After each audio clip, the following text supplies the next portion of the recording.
Are they weird. gauged earrings? This is fucking awesome. Yes. Fuck yeah. Absolutely.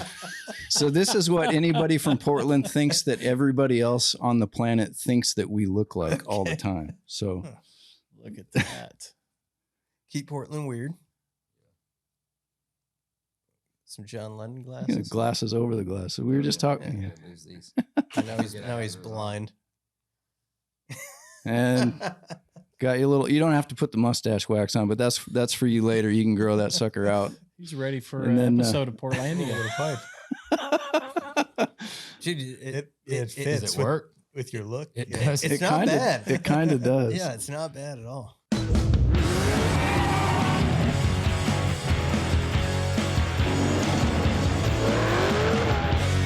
Welcome to Oil and Whiskey, an Ironclad original. I am Josh Henning. I'm Phil Gerber. I'm Jeremy Gerber.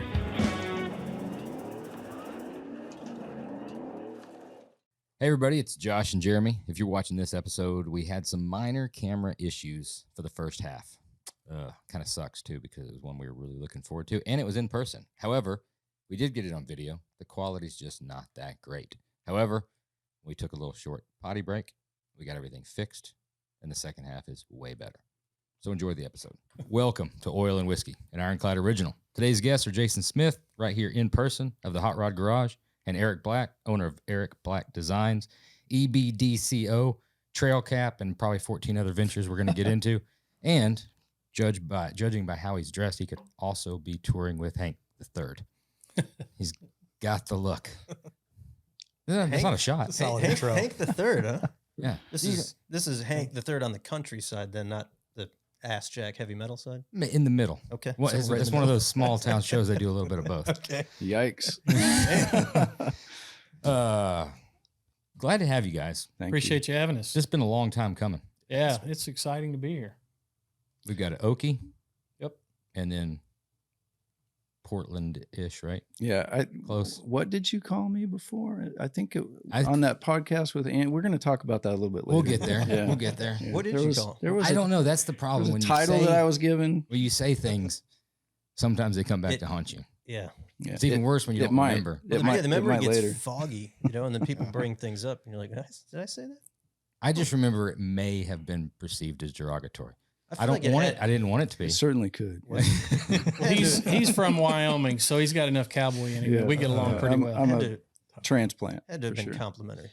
All right. Well, Well, coming from you, absolutely. We'll see how it absolutely. goes. Yeah, I'm a complimentary guy. Everybody knows when we have in-studio guests, we give them the chance to do the shout-out. We're about to get to that. Before we get to that, we're also going to get into some whiskey because I want to drink while It's thirsty. you guys are doing it. So this is a gift. This is a weird one. So Yep. this is a gift to you That's right. via us. We've had to sit here and look at it for quite some time. Phil has smacked my hand several times and saying we can't drink that. John Jackson brought this and said, here, you're going to drink this with Jason. That's right. I'm like, well, just give it to Jason. Why do Well- we have to look at it? We gave it to you guys' driver down in Texas to bring up, so we didn't have to worry about all that. So we were talking about it beforehand. He's obviously been here, and he's a bit of a connoisseur of different drinks, whiskeys and rums and whatnot. So I was asking his advice because I know you guys have had probably about everything, and I was like, what can I take that would be somewhat unique that we could give a try? And so I don't really have any options out of Oklahoma. Like there's a couple of blenders, but nothing worth bringing up here. So these guys are basically on the Oklahoma-Texas border around Denison. And it's pretty interesting rye whiskey. And I know you guys aren't typically rye guys, but I think this is worth a shot. So he picked it up and he said, I got you on this deal. And so there it is. Let's get into it and see. Try it out. You gonna pour that up, Jeremy? If you are right there on the border and you're in South Oklahoma, do you say I'm in South Oklahoma or I'm in North Texas? Oh, I'm in Southern Oklahoma. I mean, you realize this week. I know So, that. so we're OSU Cowboys, and this is the official start of Texas Hate Week. Okay, Yep. so it's on. We're ready to go. I'm not a great football guy. I'm not a big football guy, but my daughter went to OSU. We're 30 miles from Stillwater. We're Cowboys. Roll Tide. Okay. So we'll see what happens. We'll see what happens. That could be a much better band name Send with those the down there, Oklahoma, Josh, will you? Texas line than your. Oklahoma, Jam. Texas line, I would guarantee you would put out better music than the other band. Send I'm those- pretty sure. I'm send pretty, those down, will you? I'm pretty sure. How is the football going down there in Oklahoma? Well, I can tell you this: we had the last Bedlam game this year. So OU, Yeah. OSU, OU's moving conferences, Yeah, that's all a mess. and we're the state champions from now on. That's all I'm going to The say. state We're the state champion? champions from now on. So, I know they roll their joints all wrong. Somebody said that. so my Boys partner, from my partner Oklahoma. Brandon in the show, he is a diehard Sooners fan. So that little shout out's just special for him. Well, I actually had a college football question too. I was watching a little bit this weekend, and I saw Alabama had an 8 in front of their name, not on the side where the points are, but like before the logo. Yeah. What's that? that's eighth spot. That's eighth rank. And rankings don't matter. You got to win out, son. Win out. okay. It don't matter. Aren't we here to talk about hot rods and Yeah. cars and For cool sure. shit? You're That's talking all about football. Alabama and Sports. and Oklahoma. Both states seem to have forgotten how to play football. I mean, compared to some of the other schools, like, let's just say it, right? Yeah, y'all doing all right. Y'all doing all right this year. How'd that Auburn game? You guys won. We but did win. it was a little. Must not have kicked any field goals. Win's a win. Win's a win. We finally broke that curse, though. He's getting Wow, this is furious actually over really here. good. I'm just spacing out with the football talk. It's the oval one. Yeah, I know. I got that. It Round bounces white I fun. got, stripes. you start talking about kicking. I know the kicker, dude. Yeah. Kicks the shit out of the football. Went to dinner with him. Everything I know about football, I've already said. That's pretty much it. Yeah. So, Well, that's pretty damn good. On the gas. We're gonna do a twofer. Both of A you guys twofer. have it on the gas. you first. So you guys know the guy that I'm going to introduce. Thomas Kearney, leading edge machine and design. That I don't remember exactly how we met, but we became pretty fast friends even before we even worked together on anything. But obviously, he worked here many moons ago. 15 years ago now, probably. Years ago, yeah, he was actually at the original building we were in Elgin. Was that before he could grow a beard, or Well, I think we're the reason he had to grow the beard, right? Working Oh. for us, It was spotty back then. coming off the frame rails. Yeah, yeah. Thomas a great dude. First, I love Thomas, man, and he's doing some awesome work. So I absolutely agree. That's a good. yeah? That's a so good on the gas. So he went to work. I don't know if he went directly from here to Colorado, but he Yep. ended up in Colorado and worked for Pinky's for a number of years, and then obviously really got interested in the machining side of it, and has taken that portion of Eric's shop over, and he and I worked on a lot of projects together, and the process that we have working together is just fantastic. And he's one of those guys that you don't hear a lot of because he's not the builder on a project, but he is an integral part of so many builds that I've been involved with. The Buick that Andy just finished, he was a major part of a lot of those machine parts. He didn't do all of them, but he did a lot of them. I love that guy to death. He's just the greatest dude and extremely talented, Yeah, Thomas, and one hell of a dry sense of humor. So you got to be ready for that. You got to be ready for that. But he's a great dude. Yeah. yeah, he started here. It had to be like 2005, 2006. I'm really hoping Like you guys that. have some dirt on Dude, him I've got that you can- plenty. So Okay. I'm gonna throw a few of these out there, and I don't mean any disrespect, 'cause I really like Thomas, and he's doing some cool shit. But Thomas, I feel like when he first started, he was determined to destroy his being, like his body, his self. He was build frame rails, So you build the way we used to make them. You just build this like open C channel, and you jig them back to back. So part of the process was like you get in there with just a big adjustable wrench, basically, to square them up.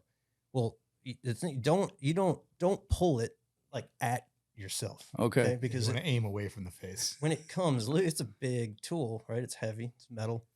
When it comes off and it hits you, like, I think it's at the chin, Yeah. the forehead, the cheek, like multiple. I remember He's just Thomas kicking his own he'd just be ass. like walking up and he'd be like, "Hey, we got like Band-Aids or something." He'd be like, "Dude, that's bad." That's Did he do it more than once? a handful of times. Oh, And then it okay. would be Because I'm like- saying if you do it once, that's okay. like something Yeah. to come loose in the drill press and just like wipe his whole fucking hand out. And he, again, same thing. Like a tough fucking guy. I mean, obviously, but he took some He hits. learned. Yeah, Yeah. taught me about like how much Jack Daniels it takes to drink the night before to come in and actually smell like Jack Daniels. It's important to know. But Yeah. Thomas worked his ass off, man. He's a good kid, fucking hard worker, and crazy at what he's. I mean, he's pretty like self-taught, right? I'm moving over there, and Yeah, as far as I diving into- know, yeah. And I worked on some before I really even knew him. I worked on a number of little things for various builders with him, and just his ability to understand how things go together is really awesome. He has modeling experience, obviously, and then he and I are definitely on the same page when it comes to aesthetics. Like he can kind of read my mind on how I'm wanting something to look, even if my drawing isn't showing everything. And I know Andy. I don't know if Andy mentioned this on the podcast, but like when he gets parts from Thomas, like they're perfect and ready to go, and they're packaged beautifully, and I can attest to that too. Like he does a lot of work for me, and just awesome stuff. So and that's what leading edge machine and design. Okay, But I Yeah. just say Thomas. and he's on Instagram. If somebody He's wants on to check him Instagram. out, Yeah. check him out. Yeah. Check him out. And now up to you. So I thought about it. I had a couple, I was kicking around, and then I decided to go with a full disclosure, a buddy of mine up in Kansas. His name's Mike Keller, and he's got a shop up there, Big Creek Restoration. Mike and I are good friends. He's got some great projects coming. He's had a couple of great cars out, but it's just been a while, but he's got some really exciting stuff going on. He's really worked hard, and we have a lot of conversations about developing our business and the way that we manage things. And, we just have all those kind of talks as friends and shop owners. He's also got a product line. He's got a verified fabrication, which is a wheel fitment tool, really nice piece that he manufactures and sells. Just a cool dude. He's very passionate, very talented. We're good friends, and I think we're going to see a lot of him here soon. Also, some of the projects he's got coming out. I know he's working on a couple of deals with Eric, and he's a customer of you guys. Got some of your chassis in the works on some of his stuff. And anyway, Ellis, Kansas, Big Creek Restorations. Well, go blow them up on Instagram. I'm going to tell y'all guys now. This shit gets real. You give a shout out on here. We've got 2 verified listeners in Australia. We've got 1 in Canada. No, you got one because you pissed the one guy off by making fun of his kid. No, that was in Canada. He's Okay, still sorry. Yeah, no. he thought he okay. was from Australia. Gotcha. Yeah, he's from Yes, Canada. I'm a little confused. I think he still listens though. Okay. He thought it was funny. And then we've got at least 4 or 5 other US based. Wow. So that dude, these guys could have 7 to 8 followers. It could be incredible. Yeah, I mean that's life changing. It's Borderline life changing. Right. Yeah, it's a launch pad for sure. Tell them not to make fun of their followers though. Turns out that's not what you're not supposed to make fun of your fans. I'll send him a text as soon as Your we're done. fans- Well, I'll let just you know. just one Kids. Well, Okay. yeah. one thing I want to say about Mike is that that dude probably never not thinks about cars. Like I he would is agree. always on, like, and sending me text messages all the time about, oh, I got this idea, I got that idea, and it's cool to see. Like he is about as passionate as anybody that I've ever dealt with. He sent me a text this morning at 5:30 about this. He Have a doesn't great sleep. day, have a I don't think he blast. sleeps. That's cool. No, Wow. it's he's excited for me to be here, and so that's like I Oh. said, you'll see him coming soon. How old of a guy is he? I don't know exactly. He's probably around 50. No, he's only 22. He just looks 50. He's Oh, just okay, building yeah, building yeah. hot rods for a few years. Yeah, right. Yeah, just been working hard. And he's out there in Kansas, but he's got some good customers and he's got some good projects, and he's just a cool dude. And he's doing some good work. Yeah, he's in the middle of Kansas, like Kansas, like your stereotypical thought of what Kansas looks like. He's right there in the middle of it, and to be putting out what he's putting out here very soon, everyone's going to see it. Like it's Yeah. pretty cool to see. Especially with all those mountain ranges around. and Yeah. stuff. I mean, they got all that stuff to do. I got to get up there. We're supposed to go bird hunting sometime. So looking forward to that. Well, guys, I am absolutely ecstatic that you guys are here. I I think am this is too. going to be a fun one. Thank you. What have you guys been up to? You've been traveling around with that vet. Yep, been hitting the road with that vet. We've had a good year for sure. Just got back from Scottsdale, so we got to do that. Builder of the year, that was huge. That's awesome. That I feel like we've talked about that car about 6 or 7 times. Yeah, I don't that- think we even need to talk about it anymore. It comes up a lot. Yeah, it comes up. It's a little ho hum. I mean, it's all right. They came back I from guess. Columbus. I didn't go, and that was the only thing they were talking about for like a solid week. I appreciate that. Well, what's That was- funny that is you was guys really couldn't find wild. any photos of it because Yeah, there was it nothing. was It It so was brand new. Yeah. Yeah, Brand we new, couldn't yeah. find shit. We were trying to find it. So I tried to up my social media game a little after that. I was like, I guess we got to put some pictures of that thing out there. Great project. Eric and I worked on that together. And I think that, was several of the reasons, several of the things we talked about why we're here together, collaborating on something like that. When you all reached out to me asking if I'd be on here, the first thing I thought was, oh no, they're running out of material. They're running out of material. And then I thought, well, what the hell are we going to talk about? Just, drawing cars, blah, blah, blah. And I instantly thought of Jason and how the process is one that a lot of people probably really don't understand between designer and builder. And I thought with that car specifically being, pretty fresh, we can talk about that and other things, but really the relationship between the builder and the designer is key. As you know, with your own in-house designer, the fantastic Chris Gray. So you can attest to how that process works, but a lot of people really don't know how it actually happens. It's an interesting process. I mean, I remember like first getting into the industry, and you knew that you had to work with a designer to like take something to the next level. If you wanted to bring a car out that was going to really make a bang, you just had to do it. But we didn't really know how to approach it either. We built like an entire 32, did the whole damn car. It was in primer. We're ready to go into the booth. And we're like, we should reach out to somebody and like do it, Figure like out a paint scheme. and like design this car, right? It's built. So Yeah. it's It's a built. little too late, maybe. Originally, I think it was we- paint color and what billet specialties wheels are you going to put on it. I Right. just want to see that drawn. Yeah, we got hooked up with Eric Brockmeyer back then. Yeah, It was probably like fantastic 2004 or designer. something Yeah. like that. Yeah. So it was interesting to like not knowing how the process worked, and Eric's not like super outgoing. He kind of like just listens Hmm. and then delivers, Yeah. and then you have a blueprint. The Excellent. idea of design in this industry is relatively new in terms of it being widely used. Obviously, a lot of people talk about Tom Taylor and his, a lot of his stuff that was kind of the catalyst.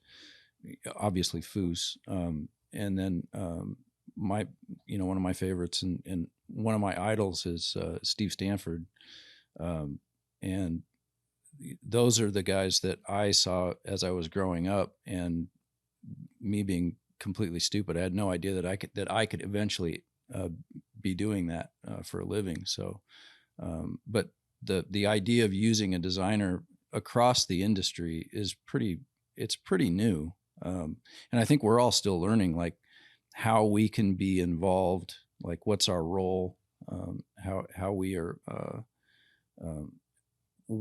How we are used as a tool within the process of building the car, and each one of us is different, and so I think it's just a matter of figuring out how we can be useful for each builder. Every builder's different. Every builder uses designers different, so it's an interesting dynamic.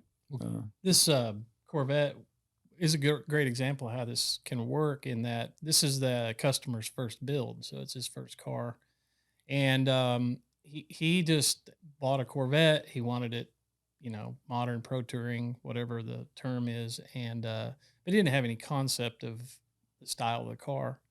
And so when we got the car in, we started talking about it. I told him, like, I think we should probably get some renderings done, so we can all get on the same page of where we're headed with this thing. And so obviously called Eric, and the customer, because I was he's the only new- one that answered the phone. yeah, he was like my fourth or fifth phone call. I don't remember. No, the customer just he had no vision. And I don't mean that in a bad way. He just didn't know what he wanted. He sent me 2 or 3 internet pictures of something. He's like, I saw this or that. And so as you know, the theme or the style of the car, as I started trying to describe it to him, like he's like, I don't really know what that means, right? So Eric comes in, helps me define and refine the ideas, and puts them in an illustration. And I'll never forget, the customer comes in and I go, okay, I got a couple things to show you here. And I mean, it's instant. Like he sees that, he recognizes that's fantastic. I'm on board. And then we've got confidence from him. And then and you guys know this, you've done the routine, but some people may or may not have, but it's not only a sales tool, but it's also like a blueprint for your house that you're about to build, so everybody knows where we're going. I'm really good at getting that first check signed. Do you take I it? see there at the beginning. I see the value. Is there a little commission you take off of that? Like when the job gets I'm just sold happy to because be of the here. design? Yeah. Well, I'm really interested in hearing specifically about that process on that car because, I mean, traditionally you're a hot rod guy, That's right. right? You're a hot rod guy. Yep. Traditionally, you're a hot rod guy. You know, you've done a lot of bigger body stuff and muscle car stuff, especially over the last 5 or 6 years. But I would assume that your roots, based on your body work and stuff, is more of a traditionalist. You know, it's what cranks your tractor. Yeah. Looking at the Massey Ferguson, thing. Right. But it's so funny for one, a split window vet that is so iconic, much like a 32 Ford or much like some of the other stuff that you guys have fucked with before, right? And fucking with one again in this aspect, but doing it in a traditionalist mind. It's just really cool to see from the outside looking in that final product and what that. I would like to know more about that collaboration. I think process. they were sitting around drinking tea this time on this particular design. Like there were some leather Chelsea boots involved, some 3-piece suits, and it Maybe a little bit of that. Pinky being held out. Right. Because this one deviates quite a Well- bit from like what a hot rod usually is, and it's got some like European British influence, I would imagine, right? Yep. Gentleman's Corvette. Yeah, I always say good design is a conversation, and it always starts out that way with the builders that I have worked well with. It's usually a phone call, and we just travel down that road and see where it goes. And I'm pretty sure you mentioned that you wanted there to be European influence, Yeah. kind of from the get go, right? So yeah. So my backstory of where that kind of idea came from is we've been fortunate enough at our shop. We've got to work on a variety of things, and a lot of hot rods, obviously. But I've got the good fortune to have worked on a few European sports cars and some race car stuff from local guys that either needed paint and body work done or needed some restoration work done. We've done a Lamborghini Miura. We worked on a Bizzarini, Pegaso. We've got exposure to some of this stuff that inspired where that started.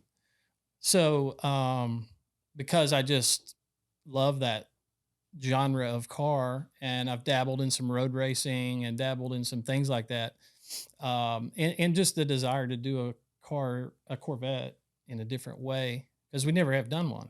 In 25 years of Hot Rod Garage, I've never built a Corvette. We've painted a couple, but I've never built one. So the desire to do something unique, the tie to some of those other cars we previously got to work on, took it to Eric and said, what can we do here? Because this is kind of And I'd maybe where I wanna never go. worked on that generation of vet either. And then it was yours, and then that one that Andy just finished, and another one kind of I think within 3 months of each other, I was working on Yeah. on vets. So And we wanted to take it a little farther, the original concept. For example, like we wanted to do Barani wires on it.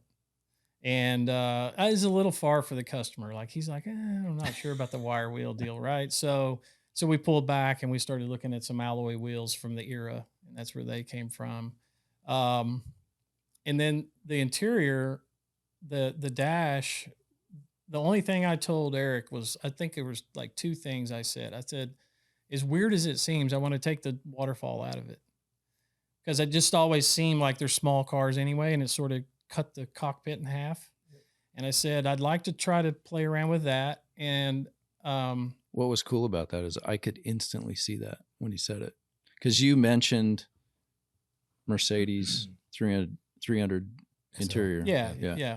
That was exactly how you described it, and I was like, oh, I can see that. Well, and the other thing we talked about was the Corvettes, the instrument cluster.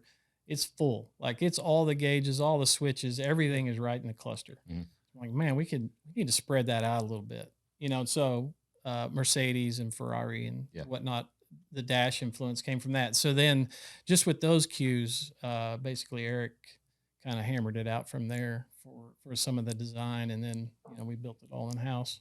How do you handle? So you wanted to do the wires, right? You all have that. Obviously, you've got it down on paper. You're looking at that stuff. You're rendering. You're like, we get excited about it. You get excited about it, right? And then ultimately, the customer's like, yeah, no, I'm loving the direction, but I'm not feeling that. But I'm thinking torque thrust. And Jason says, well, these designers, they're pretty picky. You don't want to. Yeah, you don't want to make him mad. Yeah, he'll start crying. So. How much time do you give yourself to kind of reset and be like, you know what, that's fine. Pour the coals to it and stuff like that. Because it's got to be it could be better. Yeah, but I would say, it would have been cool to see that. But I think what we came up with was a good, certainly not a compromise, but a good pivot, right?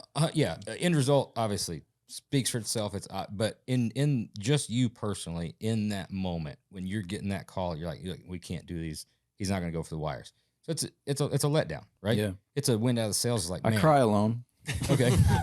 And that's what everybody's got their own kind of way of being like, all right, you know what? That's fine. Sometimes it's difficult to overcome when it's just like, no, that's what makes, especially if it's something you're super passionate about that you think is, the linchpin of the design. So I have certain builders that I have a deeper relationship with, if that makes sense, where, I have some builders that they don't make a decision without calling me and talking to me about it.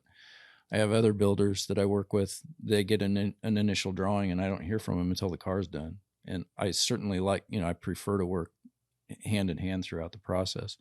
And I think for me, to answer your question, for me personally, I have 50 active projects going at any given time. So I get, if I'm heavily invested in a project and something changes direction that I don't think is the right way to go, I get pretty bummed out. But if it's a project that I'm less invested in, I can live with it. But at the end of the day, I can, I'm okay because there's so many projects going on. I can live with it. How do you put all those fucking encyclopedias in your brain up at night when you've got 50 projects pulling from different stuff and different things?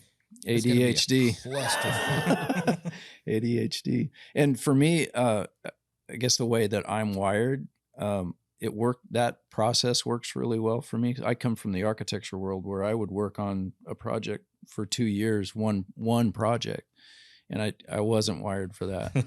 So this poor guy has to stare at that car for 2 years where I'm much less involved in it from a day-to-day basis. So I can do my thing and move on to another project. It works really well for the way that my brain's wired, unfortunately. That's nuts, that many at one time. How does that creative process work for you? Like the collection of ideas, the organization of ideas, is there a Eric Black Pinterest board that we jump on? You're like, Eric's got some good fucking ideas. That's what he's looking at. I don't think he's putting those out there. No, there's gotta be a time where it's a copy and paste that went wrong. Are you drawing influence? Are you keeping things, or is it just? Do you have that mind where it's like every idea is a fresh idea?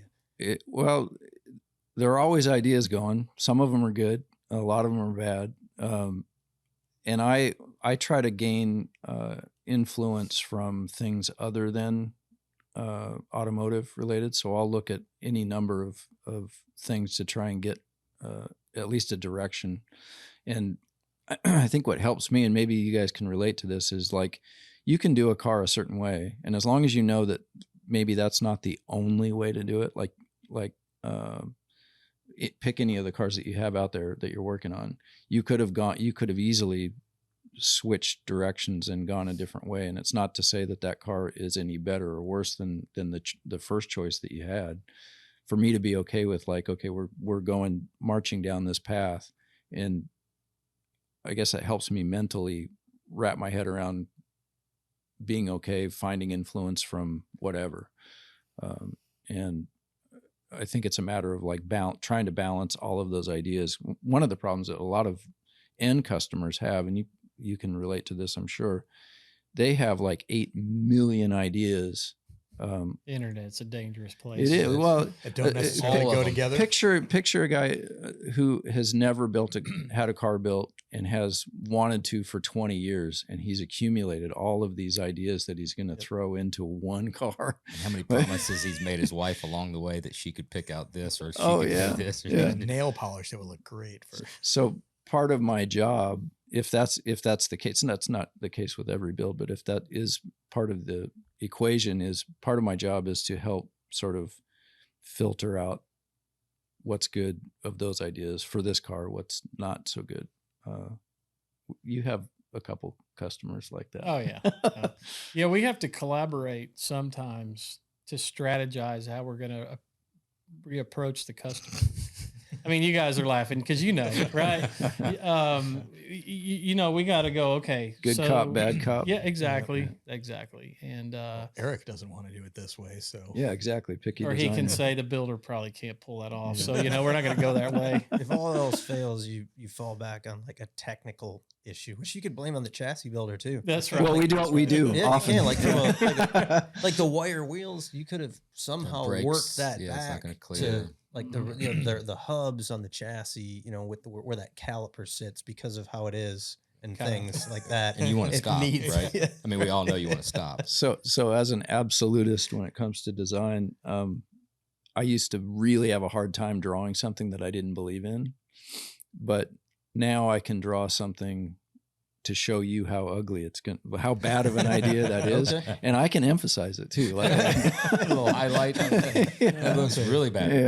Yeah. a page out of Chris Gray's book is if he doesn't like a color, but hey, Chris, the customer wants to see this in blue.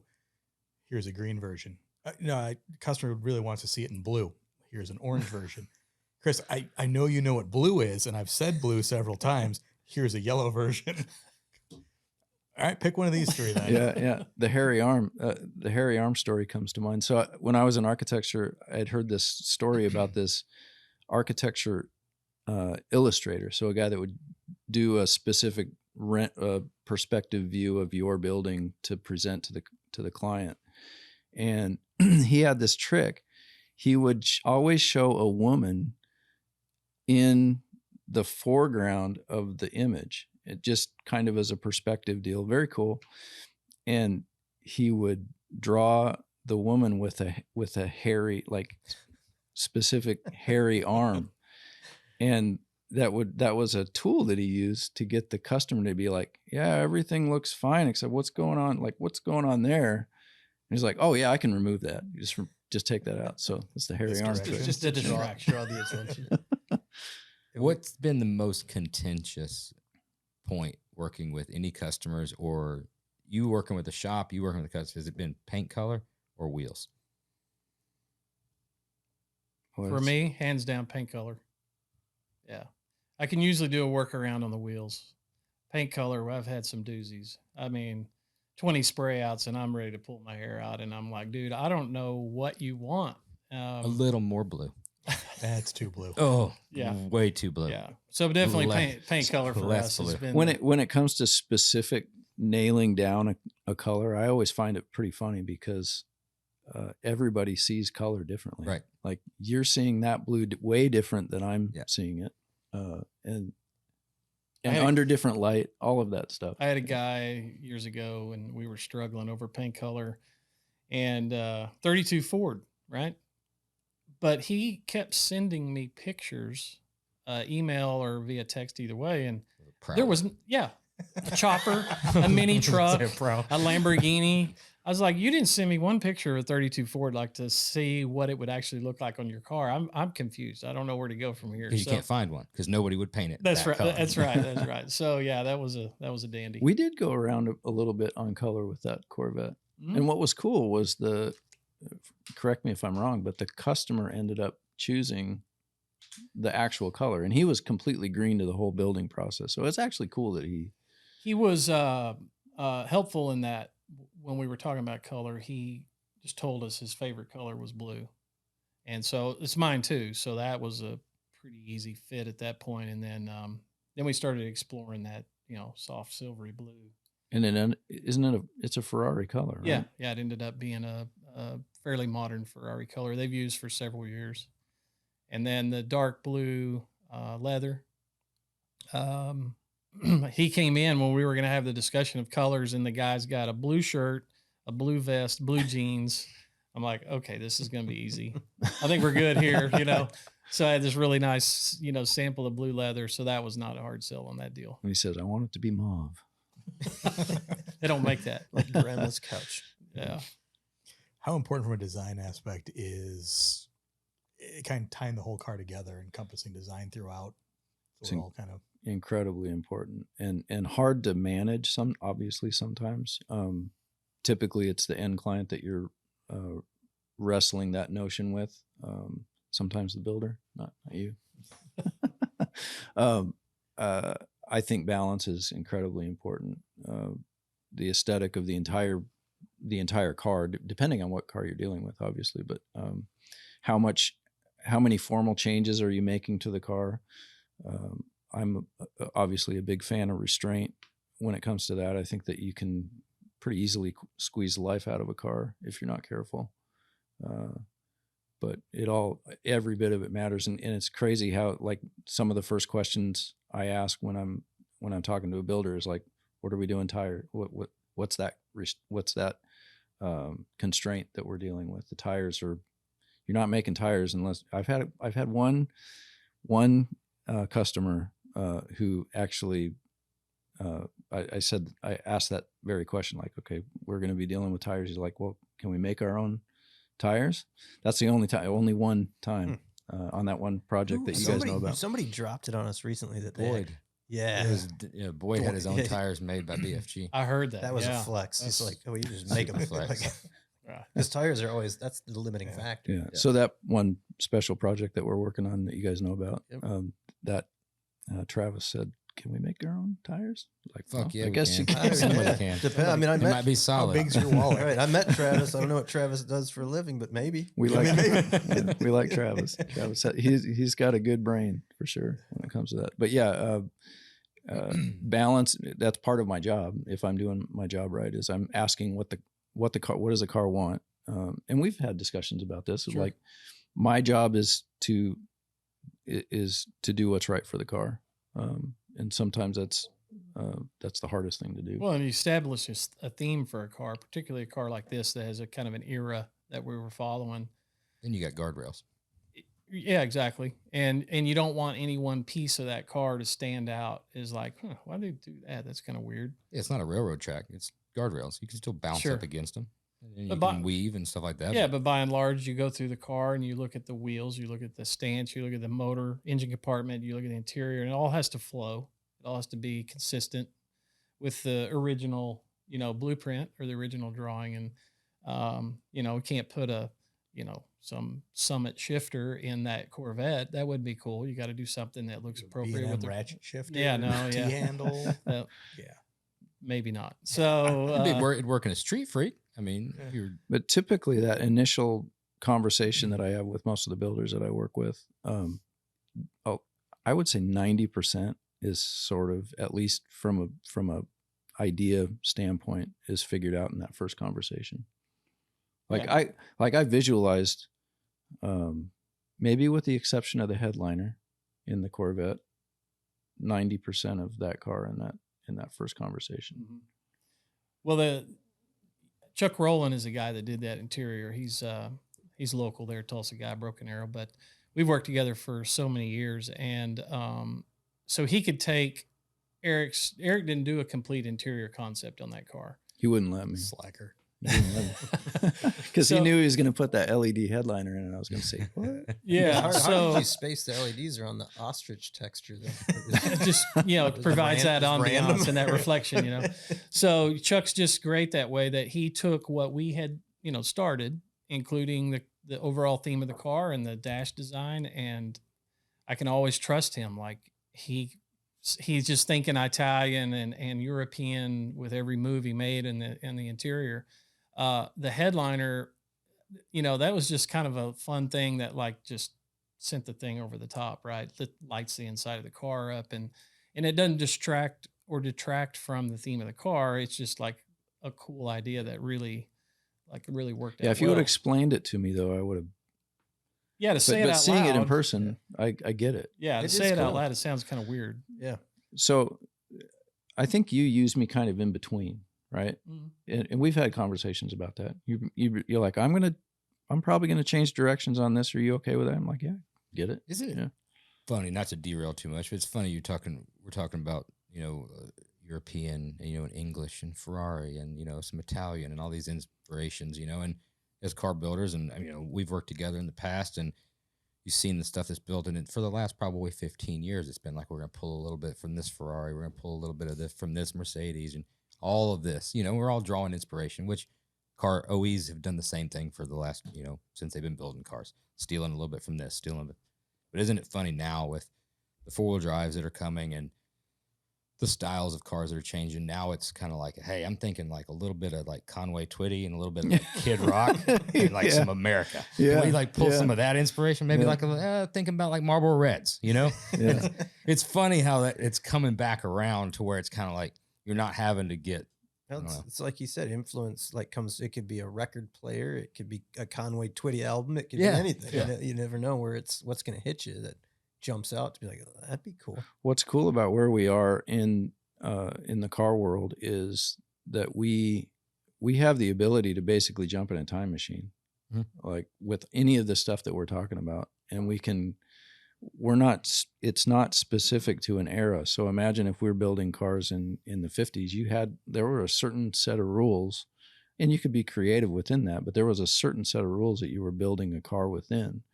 Where now you could be like, okay, yeah, we're going to build a 50s style car, or we're going to build a 60s European GT style car, whatever. I feel lucky that we're able to do that right now. I don't know if we have any specific period that we are creating now, or we're just cherry picking from various periods within the genre. Did the 60s though have any specific area that they were creating? They were picking from other things to create the 60s style, Toning down the 50s. Yeah, but you think about some of the design that we're looking at for inspiration. They were truly creating something fresh or new in a lot of instances. Mm-hmm. I mean, so you look at a Gullwing Mercedes.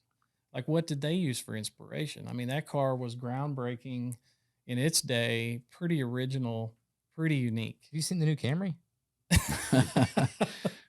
We're not talking about contemporary automotive. Don't get me started on that. Do not. But some of those designs, you gotta honor those guys, because it was a pretty fresh, unique, creative design.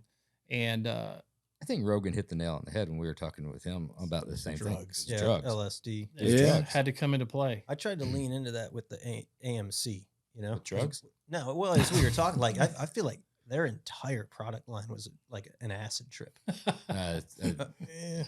Think of everything AMC did. I mean, and it was like a wink of an eye. It came and then it was gone.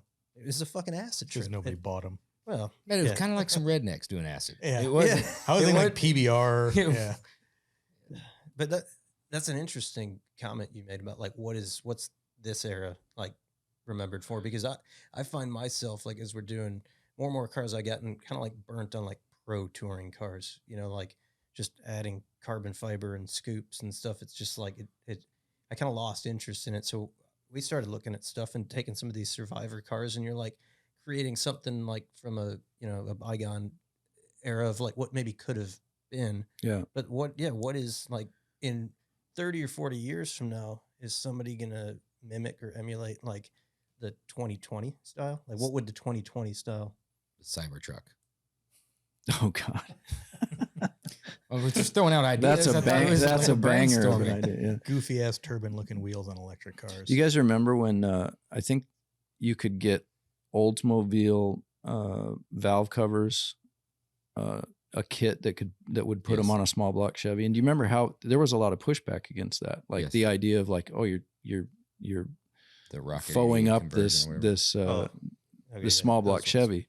Well, now obviously we all know that the LS is dressing an LS to look a certain way is now accepted. It's just the V8 engine now. right It's behind just you. like, Yep. Yeah.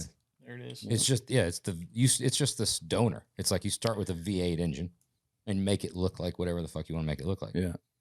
I think there's an acceptance of that, Uh-huh. and beyond just the motor, the interiors there's an acceptance of making an interior look stock and being okay with it, right? So your version of the Corvette interior pushes that beyond a stock Corvette, whereas Andy's the one that he just finished. We just took that concept came from Harley Earl's personal car with the white stripe in that interior, but then we took all of the components and we just massaged them a little bit. The reason that style and the extreme restraint, exterior, interior, you can make it stock but refined. The reason that's accepted now, do you think that is because us as builders, the customers, and the general this industry's population has become more refined and has accepted it, or do you think that it took those few people to do it, and now that they've seen it done, you're like, oh shit, that's cool? I think there's a general appreciation for like how well a lot of these cars were designed to begin with. I think, say an interior specifically, like some of the execution of how the pieces were made was a little clunky. So we can, with the technology that we have now, we can take those ideas and massage them a little bit and maybe, make some of the lines a little bit better. But then on the output end of things, we can make these pieces look perfect. So I think it comes from like a reverence of like, damn, they had some cool ideas. Where was that reverence 15 years ago? Good question. Still trying to figure it out. I think. I think the Just technology exploring wasn't there. wild ideas. Yeah. Josh always brings up this. Oh, Oh, there it goes. Thank Wow, you. that's Shot like a right off. fire in ghost. the hole.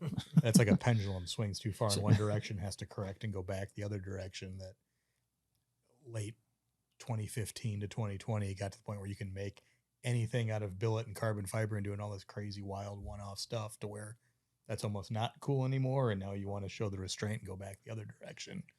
The cars we're building now, like you open the hood and we would have thrown all that shit away and go to extreme lengths to not build anything that looks like what we're building now. Right. Doing smaller diameter wheels and making them look like original OE wheels, but just more refined and interiors looking original. And I mean, you think back about it, who came and told all the builders, we better not see any master boosters under the hood. Better get those off the firewall. Remember how many that ran through. But they're just Great ugly to pains. begin with. that we went through to put them under the dash and then figure out a way to fill them and all of that stuff just because could not bear to bring a car to show with a master and course. booster. And then answering the question, because the customer's obviously, he's pretty intelligent, right? How are you going to fill it? Yeah, right. What do you mean? How He's in a- often do you fill he's it? full. You only fill it once. You pull the gauges out and you hold this bottle. Look, we put the bottle in a box. You use this Exactly. same bottle. You got to take the Don't windshield out. spill Yeah. it. He's Don't found spill it. himself enough success and he's in a financial position to have you build him a car at Right. this stage in his life. So He's he's like, "You're an asking the right idiot. question. Put the master. Like, yeah, you just loosen up the body bolts. Like you shift the If I had to make a prediction, I think the cars, looking around you guys' showroom, the GTO down there, Barry's Pontiac, those cars that what he's speaking of, you guys are talking about, that are done so well to a high level with technology that has made what kind of appears stock at first glance, but so much better than. I think those are the cars that will truly be appreciated in the future, because they perform well, they drive well, they're safe, they're beautiful, and they are what they were. They're a GTO. Like, you guys didn't screw up that body or the styling, Yeah. but you just made that car amazing and so much better. So Like those are the I cars guess that'll be timeless. the ability to try and take something from where it is at stock level and take it to the extreme, which there are a number of builders that do that really, really well. And now it's a matter of like, well, can we get it here, but like perfect, like as perfect as we can make it. I mean, look at that Chevelle's a great example. Another one that's down there, stand out. I just wonder Stellar. where it's not like all of a sudden everybody's gotten smarter, more refined taste, and we're just going to see this trend for a while, because it's to your point about what I said about the pendulum thing. At the end of the day, all of us are kind of like outlaws, and all of us want to do something different that nobody else is doing before. Yeah. So then there's going to be a few that are going to be like, all right, we've done that. Great. Love the style and stuff. But what's the next thing? And so where do you take it? I'm just always looking at like, not what the next thing is, but how did we get from where we were to here, right? Along the way. And then where does it go from there? Where it's kind of like, these are great fucking cars. Love the style. Love the way they drive, love the way everything about them, whatever. So where's that next outlaw guy that's going to be like, you know what? We're going to do this. Maybe that's where the 4-wheel drive stuff comes in. Maybe that's why it's pushing to that market. Alternative body styles. Yeah. Alternative models of cars. Yep. People searching for something unique, but possibly do it this style, but it's a unique, different kind of car or truck or whatever it is. So that takes us to the trail cap. My side quest. Your side quest. Speaking of ADD, I mean, I'd like to know how you got to that point, and it's a perfect segue of like, that's something completely different than what you were normally doing. Yeah. I mean, you went from that truck being low to being high. That's a completely opposite pendulum swing. Yeah. So I grew up in Wyoming. I don't tell too many people that, but You should. It's better than coming from. Sorry. What did they call that little civilization in Portlandia. Portland. No, during the whole COVID, when they formed their own like fucking community. Chad. Chaz. Chaz. Really? You don't remember Chaz? Mm-mm. That was the When they like shut autonomous zone. or Barricaded whatever. themselves in that Oh, area. yeah, there was a little bit of that. So going on. Wyoming sounds Yeah. cool as fuck. Yeah, we're gonna get away. We're gonna get away from Portland. Okay. So anyway, I grew up in Wyoming, and my upbringing was 4x4s, and it was that was back when if you had a set of chrome mods and 750 16 bias plies and a 8274 winch up front and a toolbox on the back, that's pretty much the amount of modification that you would do to a truck. Straight pipes. Yeah. And that was kind of obviously when the 4x4 lifted 4x4 thing really took off, but I was never really into the lifted show trucks. As a kid, I just really loved pickup trucks. And so when I fast forward to when I bought my F100, I've had it 18 years, but it was my only hot rod. It was the only hot rod that I had at the time. So it went from stock and I lowered it and instantly regretted it. Not that those trucks are bad. It's just, it lost its sense of truckness to me. And it really came back to like me longing for that 4x4 experience when I was a kid. And so that's when I made that change with a bunch of help. And I was happy that I did it. And then finding a vintage style camper shell to go on a unibody is pretty much impossible. So I said, well, let's make one. And so a bunch of us put our heads together and built it. And a lot of people liked it. And so, and they're fun to build. I mean, they're a lot of fun to build. So I don't know how many we're going to do. It's hard to say. There's not a massive market for a high dollar vintage style camper shell, but they are fun to fun to build. Hey, we need one on one of our legend trucks. All right. We I got think to that put would be a little, great idea. little flick because it's the generation, the style is a little earlier. Yeah, I'm working on one right now with Dell that we're playing with some different materials and updating it a little bit. So That set the bar pretty high, man. We just finished up a legend truck for Matt Saxton, a good customer of ours, and it came with a topper on it. So it was. oh yeah, I saw that. Yeah, Well, yeah. that topper had the back. It had like a mini like house door on Yeah. the back, and you remove the Yeah. tailgate. So we wanted to put the tailgate back on the truck and just make like a hinged kind of deal. So Matt was asking us like to come up with some ideas, like what can we do? And I was so psyched out from how badass your topper was that I'm like, I don't know. I just I take like it off. yeah, it was like writer's block. Like I thought it was just cut like a laser cut like a perimeter and just put like a window and let's just be done with it. Like, yeah, like I wanted to come up with a really cool idea, but damn that topper is just so sick. Well, unfortunately, they're not cheap to build. There's a lot that goes into it. Thomas, that we were talking about earlier, he's a big part of it. There's a lot of machine parts and a lot of foreign parts and a lot of really expensive materials and a lot of labor, a lot of rivets. But they're fun to build. They are really fun to build. Now, who's doing the metal work on it? So it's me and unfortunately me, but on the metal side, my good friend Chris Chapman is integral in helping me with those projects. And I have so we do laser cutting. Anderson Design and Fabrication is really local, actually really close to Chris. We build them at Chris's shop just south of me, and it's a pretty small group of people, but it's a good team, and we have a lot of fun building. You hand bucking all those rivets? Yeah, I'm on the B side. I'm on the ugly side. So Chris is on the side that matters. You're on the dumb side. But you see the inside too. So Yeah. so I'm careful, but he's more careful. He's way more talented than I'll ever be at any of that stuff. Who has so. to polish that whole thing afterwards? So that's an ongoing process. I found a great polisher in the Portland area, actually just south of Portland. That he's McVeigh's Custom Polishing. I think I'm saying that right. But Casey and his wife, they go after it with a polisher, and it's work that I would never want to do, but they're really good at it. So That polishing stuff's Dude, something crazy. I've watched. There's right off of 83.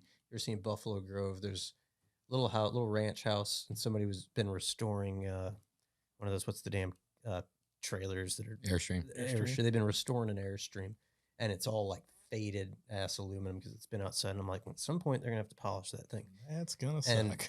so I've watched it for years, like incrementally making little modifications and then you saw like a section of it get polished, and then it was gone. It's sold it.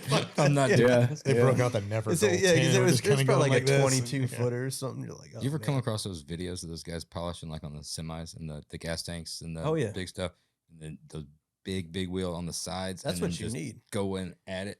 You need It's to you need to crazy. drive that thing through a truck stop in like Amarillo, Texas. And those no, dudes- you yeah. might not end up with any metal when you're done. No, this company that does the polishing, it's a similar process, but they're a little bit more careful. It's not a truck stop deal. Those dudes get after it. Well, there might be some substances involved to make that happen. So Yeah, especially off of 40. Oh yeah. Now you dabble in about like a little bit of everything because I've seen your little 27T. That's your personal car, yeah, which is fucking awesome. uh, You somehow it's have as the awesome as ability- my thin wallet was able to make it. you somehow have the ability of just knocking it out of the park. with, Well, like, just about everything. I was talking to Jason earlier about this. There's this saying is like, it's not the fact that you're poor, it's just that you suck at being poor. So like, so I'm pretty good at being poor. Yeah, obviously.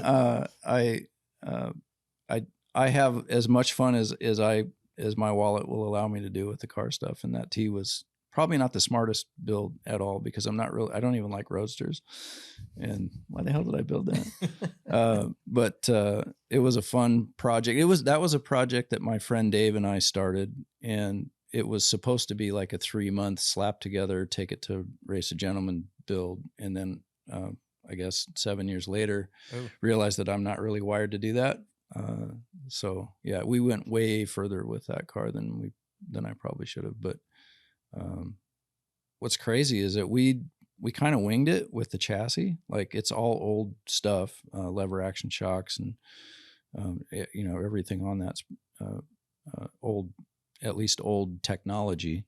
And I can't believe how well that car drives. You didn't ride in it, did you? No, I didn't ride it. I sat in it though, You which probably is can't fit in it, can you? it's incredible how much room's in that car. Really?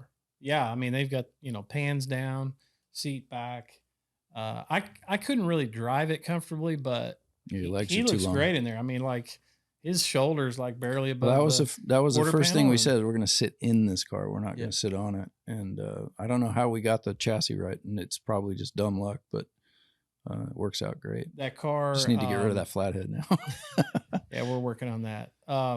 He brought it to Oklahoma to the Rock and basically debuted it. Right, it was So- pretty fresh.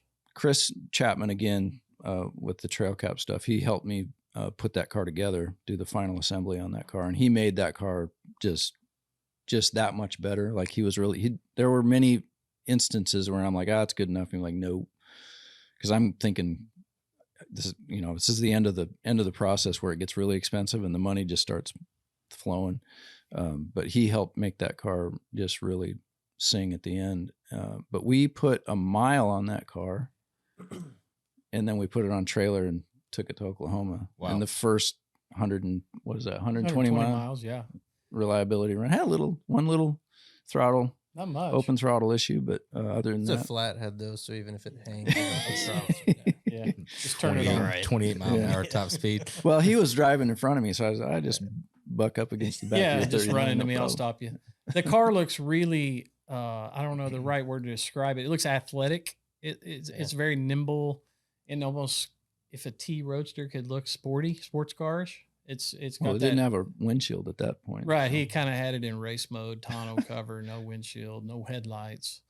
A lot of fun to watch it from my perspective. Watch it coming down the road. It's a hard car to pull. Well, I don't know if it's a hard car to pull off, but nobody's pulled it. Like a 27 Turtleneck T, it's such a go-to to like implement some bad ideas. Like a lot of people really fuck those up, but it's a cool ass. Yeah, there's some good examples though. The Mumford T that Yeah, there's some Brizio good finished. ones out there. That was a big influence. That car was a big influence, at least trying not to screw things up. You captured my attention with the 37 tube axle on it. That was one of the first things that I got for the car. Actually bought that from Dave before we even decided to build the car. He had it was an NOS axle, and I said, well, I'll take that. And then the quick change rear was also, it was an early Wilson. Do you remember the Wilson speed demons? So that's what that axle is. Probably might have been the first one, maybe the second one, because there were a lot of things that weren't figured out on it. But those two pieces were basically what we built the car around. Those and the gauges. Quick change cover that Ian Thomas yeah. designed for that thing. It's so bitchin'. It's so cool. So I sketched up this idea, sent it to Thomas. He's like, oh yeah, we can do that. And I just sent him the center section, and he made it because it has captured bearings within it. It worked flawlessly. Yeah, but he designed this lion, and it's sort of a crest looking design, and it's a black lion being his buddy Dave Roadster, and it's just an amazing logo. It's And- kind of like, and it would be like an old club logo. yeah, It's kind of got that. Yeah. And then look, what it like- said, right? Sheen. But it says "Eat my dust" underneath it, doesn't it? It does. And it's, It's got your Back fingers off. off. A little- Yosemite Sam. That's the next version. Yeah. I thank you. I appreciate that. That was a fun car to build. A lot of people were. I won't name everybody because I'll miss somebody, but there were a lot of people that were involved in that, and it's a nicer car than I ever thought that I would own. And it's nothing special. It's just an old hot rod. But the fact that it still blows me away that the Wheel Hub guys loved it enough to put it on the cover of their book. Yeah, that blew my mind. So it's very well executed, man. It had to be Rodney that made that call. It definitely wasn't Rob. Yeah, Rob's nowhere near cool. Well, enough to pull that. Yeah. the photo shoot with Rob was that was an eye opener. I've been on some photo shoots before, but with him, like, have you been on a photo shoot with him? Disposable camera, kind of spinning. So- it. me and Josh have not, because we make Phil do. Yeah, I've done a lot of photo shoots with Rob. It can get So, intense. It can get lengthy. It was at their event, and we did some static shots right on the grounds there, and then he says, "Okay, we'll do some rolling shots," and we did a bunch of those just throughout the grounds. And I was just driving like 20 miles an hour or less. It's a flathead. We've already established that. You were And, bagged. Maxed out downhill. And then he says, "Well, let's go out on the highway." And right before this all happened, there was this guy. What was the name of that kid that Dietrich? I can't think of his name. Anyway, this kid was just hanging out with us kind of that last part of the show. And Rob's like, "Well, I need to find somebody to drive the van." He looks over at this kid. He says, "You know how to drive?" He says, "Yeah, I know how to drive." He says, "You're driving the van." So this dude he never met is he's driving this van in oncoming traffic. I'm going down the highway, and Rob's hanging almost all the way out of this van to get these shots with a dude he never met driving his van. It was crazy. Rock star. Rob's a rock star. Whatever it takes to get the We're shot. on dodging the edge, tarantulas and snakes and stuff on the road. That was nuts. So tell us about the Rock. It's been brought up many times. We talked to Columbus to. about it and stuff. And tell us about how that even came about. Everybody was raving about it, and we Yeah. didn't make it out there. We've but I gotta heard go. yeah. What the Well, I hell's wrong appreciate with you hearing that. guys? It's Next in year Oklahoma. we'll be there. Yeah. Come, A little please hike. come. We'd love to have you. Well, I don't know where to start. So I guess the It was a cold winter night. cold winter night, 1952. and we had an Very idea. foggy. We used to have an open house at our shop every year, and without going into that, we just basically said, we've done that enough, so we kind of quit doing that. And then we kind of started thinking, well, it'd be kind of cool if we could do an event in Oklahoma. Can I jump in here? Yeah, do it. Because you're gonna ruin the surprise.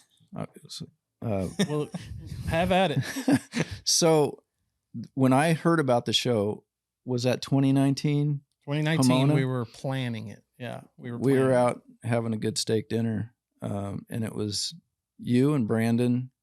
I think John Wright was there. Mhm. Me and a couple other people. Brandon's dad was there, Mhm. and you said, "Yeah, we're thinking about doing this event," and I'm thinking, "Cool." I said, "Where?" He says, "Oh, Northeast Oklahoma." I'm like, "Oh, okay, well, Northeast Oklahoma." Sounds fun. And I'm thinking like a cars and coffee event, or something where you're drawing local people in. And he says, "Yeah, I think we can pull something off." And he says, we want to get the best cars. And I'm thinking, okay, the best cars from that region. He says, "No, I want to pull the best cars from the country to this event." And I was like, I'm sitting there going, "Yeah, that sounds great." And I'm thinking, "What the hell is he talking about?" Dream on. Yeah, totally. So lo and behold, So yeah, from that conversation, we decided we were going to try to do an event, and Brandon McCullough and his wife Martha, great friends, customers, built him a car too. We started talking, and the key was the venue. Like, there's no point in having another parking lot car show or whatever. you Why? know. They're so fun. I mean, I know, right? You break out your lawn chairs and do your thing, but it was the venue. Like, if we could come up with something cool, maybe we'll explore this deal. So Wooler Rock is basically a quick description of what it is. Frank Phillips founded Phillips 66 Petroleum, and in the late 20s, early 30s, this was his ranch, his personal getaway. So he built this place, built a lodge and beautiful grounds, and he had all kinds of animals and all this stuff. Well, they Kinda had like an Epstein of that generation. Spending Wait a a bunch minute. of Yeah, money. if I mean, not underage girls. and not really really the animals, same, but exotic animals. anyways. Or Michael Jackson. man. So we're gonna bring this back. So anyway, Not helping Frank any. Phillips was a cool dude, man. He was a cowboy and all this. But so he built this wonderful place. They in turn they built a museum, a 50,000 square foot Western art museum. The grounds shit. are unreal, and it's all just curated and put together in just a special way. So we go up there every year for Christmas, my family, and we go up there and just hang out and enjoy it. And so we're driving home from something one afternoon, my wife and I, and we go, I wonder if they would let us have an event up there. Like, we should just go ask them. So we go up there and have a meeting with them, and they were like all on board. Like, that sounds great. We've never had a car event up here. We don't know what you guys are thinking, but heck yeah, let's do it. Who owns the grounds now? So it's Phillips 66. It's a foundation, and How it's big of a place? It's like a 37 state park kind of 3,700 acres. That's so big. So it's Yeah, medium to large size. Yeah. But the unique thing about it is most of it's just, wild country. They got elk and deer and buffalo and longhorns. And so there's this kind of area where the museum and the grounds are where we have the show. So it's a bit limited space there. And that's kind of what has driven us. That's a good thing. Yeah, it really is. So it's driven it to be a limited number deal. And we're trying to, select the cars that come. So anyway, long story short, started talking to Brandon and Martha about the deal, and we're like, yeah, let's start working on this thing. So, kind of connections through people I know through the shop. And then Brandon is, he's on social media and he's made a lot of great contacts, and he's in sales. And so, he's kind of really good at that. So we just started kind of developing this thought and this idea, like, we're going to have a really laid back, as pure as we can do it, traditional hot rod and custom show. And we're not going to commercialize it, and we're not going to do a lot of the things that you typically experience at other car events. Like, intentionally not do a lot of that stuff. And so as it's evolved, like, our dream or our vision is, like, we hope that guys like you, guys in our industry, will come to our show just to enjoy it, just to have a good weekend, have a blast, and have a kind of release from the whole thing that we do all year. Like, you guys are on the road and you guys are doing chassis and parts and vendor stuff. And we're all showing customers cars and we're doing all that stuff. Like none of that. And so we've just, I don't know, the first year COVID hit. And so we had to make a big decision. Like, are we going to do this or not? Well, we're Oklahoma. We didn't have that many restrictions. We didn't really give a shit anyway. And so Woolrock's like, well, we're still open. We're not closing. And so it's an outdoor event, whatever you guys think. And so we just kind of said, let's just try it. And we got a bunch of people. I think that was one of the kind of magic things about it, is that not only the venue, but we got a group of folks in the beginning that came, that trusted, like, this is going to be something. And they came, and then they're like, started spreading the word. And it was key people with, good cars. And then the venue, like, set it over the top. And then it just sort of caught fire. Like, it's crazy to think, but maybe COVID was actually in a way a good thing, because everyone was looking for something to do, something to get out. Yeah. And a lot of people that were in areas that were kind of restricted or screwed up in whatever way said, let's go there and do that. That's so damn fine. Let's get the hell out of home. He's so gun shy. He's seeing an opportunity to fuck with me. But just keep going. It's nothing else. I'm missing it. It's I'll summarize. related. Jared couldn't go because he had COVID really bad. Oh, okay. They probably allowed oxygen tanks there. We got lots of fresh air anyway. I didn't say a word. So anyway, from that, kind of just pushing on through that deal, word caught on, and we worked really hard. Like I said, Brandon's on the Instagram. I mean, he's messaging people. We'll see a cool car and just like hit them up. Like, we don't even know him. He'll hit them up. Like, hey man, that's we'd great. love We've to have never you. gotten an invite. That's wild. That is not true. That is not true at all. We haven't built a vintage car, an appropriate car to land there. I was looking around down there in the shop. I'm like, okay, been a we'll see if while. we can spot something down here that might make it, because You got a I don't year bring range on them. 65 and earlier. Pretty strict on, traditional hot rods and customs. So. I just want to go hang out. No, you absolutely. I mean, if you don't have a car, come, we'll find you one. Dan Webb said he'd drive me around. I could ride with him. There you go. Eric got involved. Our friendship has kind of developed, gotten closer because he's come to the show. We're right? friends? We hang out. Yeah. I mean, It's I guess you official. could- I guess you could You're call it that. hearing it now. Breaking news. We're besties. No. But It's a big leap there. I know. So he's came and it's just kind of getting, people like that to come and support it. And then, he wrote Wheel Hub guys were, golly, I mean, that's amazing. They gave us coverage. They've never done event coverage. They don't do event coverage. And we got Rob to come. And then last year we got Steven to come. And then they gave us just a fantastic article. And then Rodney and Kane. hadn't made it yet. That hair's a little wild for a traditional show. I We guess. stuff it up in a cowboy hat. I mean, we can make something happen. But then Eric wrote the article, and that was pretty cool. So yeah, we are really just fighting to keep it is what it is. Yeah. We're trying to keep it as the weekend that car people look forward to. That they come. We're just trying to come up with new little fun things for people to enjoy. We're not really trying to change much. We're not really changing the menu, the recipe. We found our sweet spot. We're 500 cars and that's it. It won't get any bigger. Can't. And, we do the drive. We do fun time in that little town, Pawhuska. There's a bar there that we do a big some drawings, and we do a big toast, and we have a good time there. We had cowboy ride a horse in the bar, just fun stuff like that.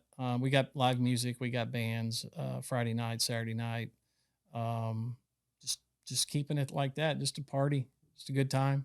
What's funny is people ask me like, where are you going? I'm going to Oklahoma. For what? For a car show?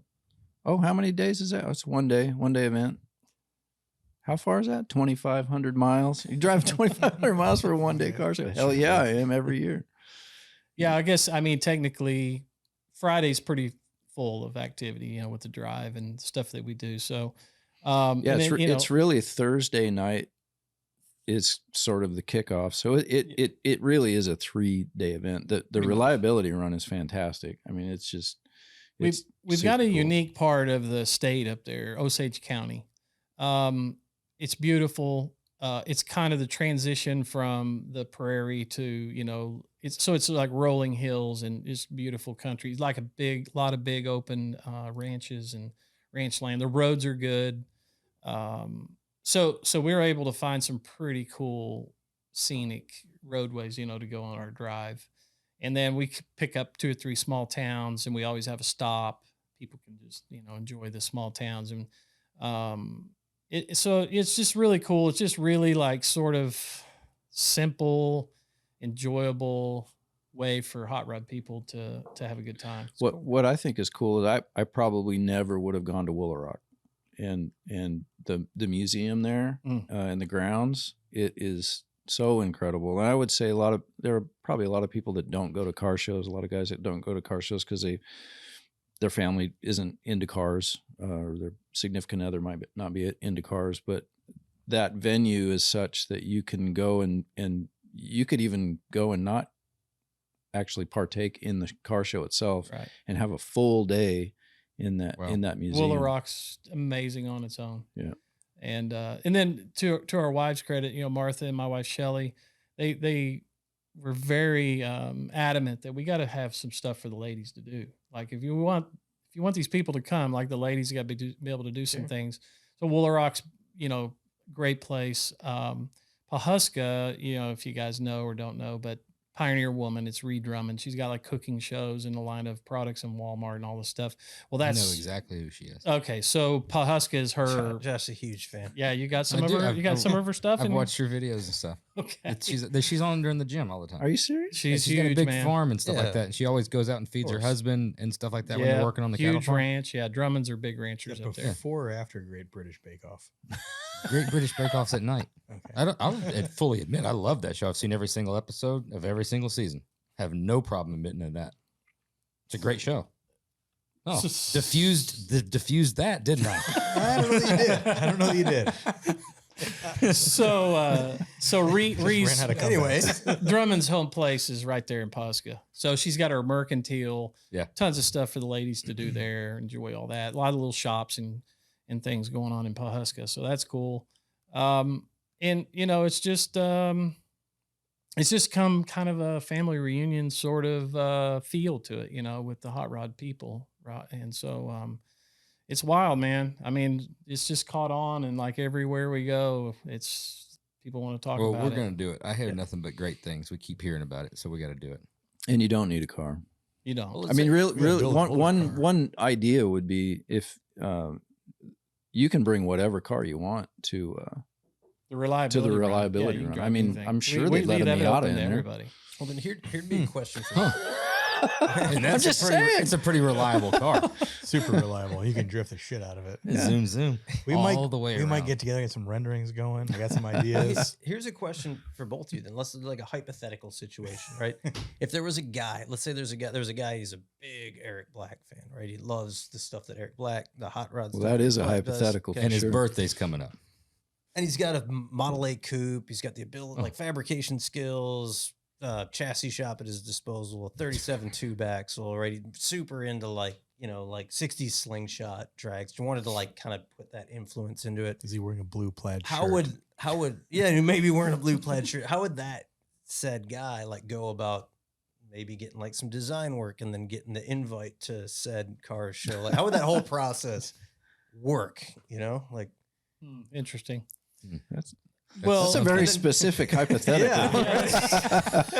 This is a no answer. yes, just so crickets, we man. I'll give you a Chris Gray's Crickets. card. You know that guy? Chris is super fucking busy, right? He's got some crazy other projects we're working on right now. So the key to what we're trying to do as far as car selection, because that's hard, man. I mean, that's the hardest part of it. Like we have to turn people down, and that's not fun. Yeah. But we're trying to be as specific as we can. And so if you bring in something 60s era, whatever, that's cool.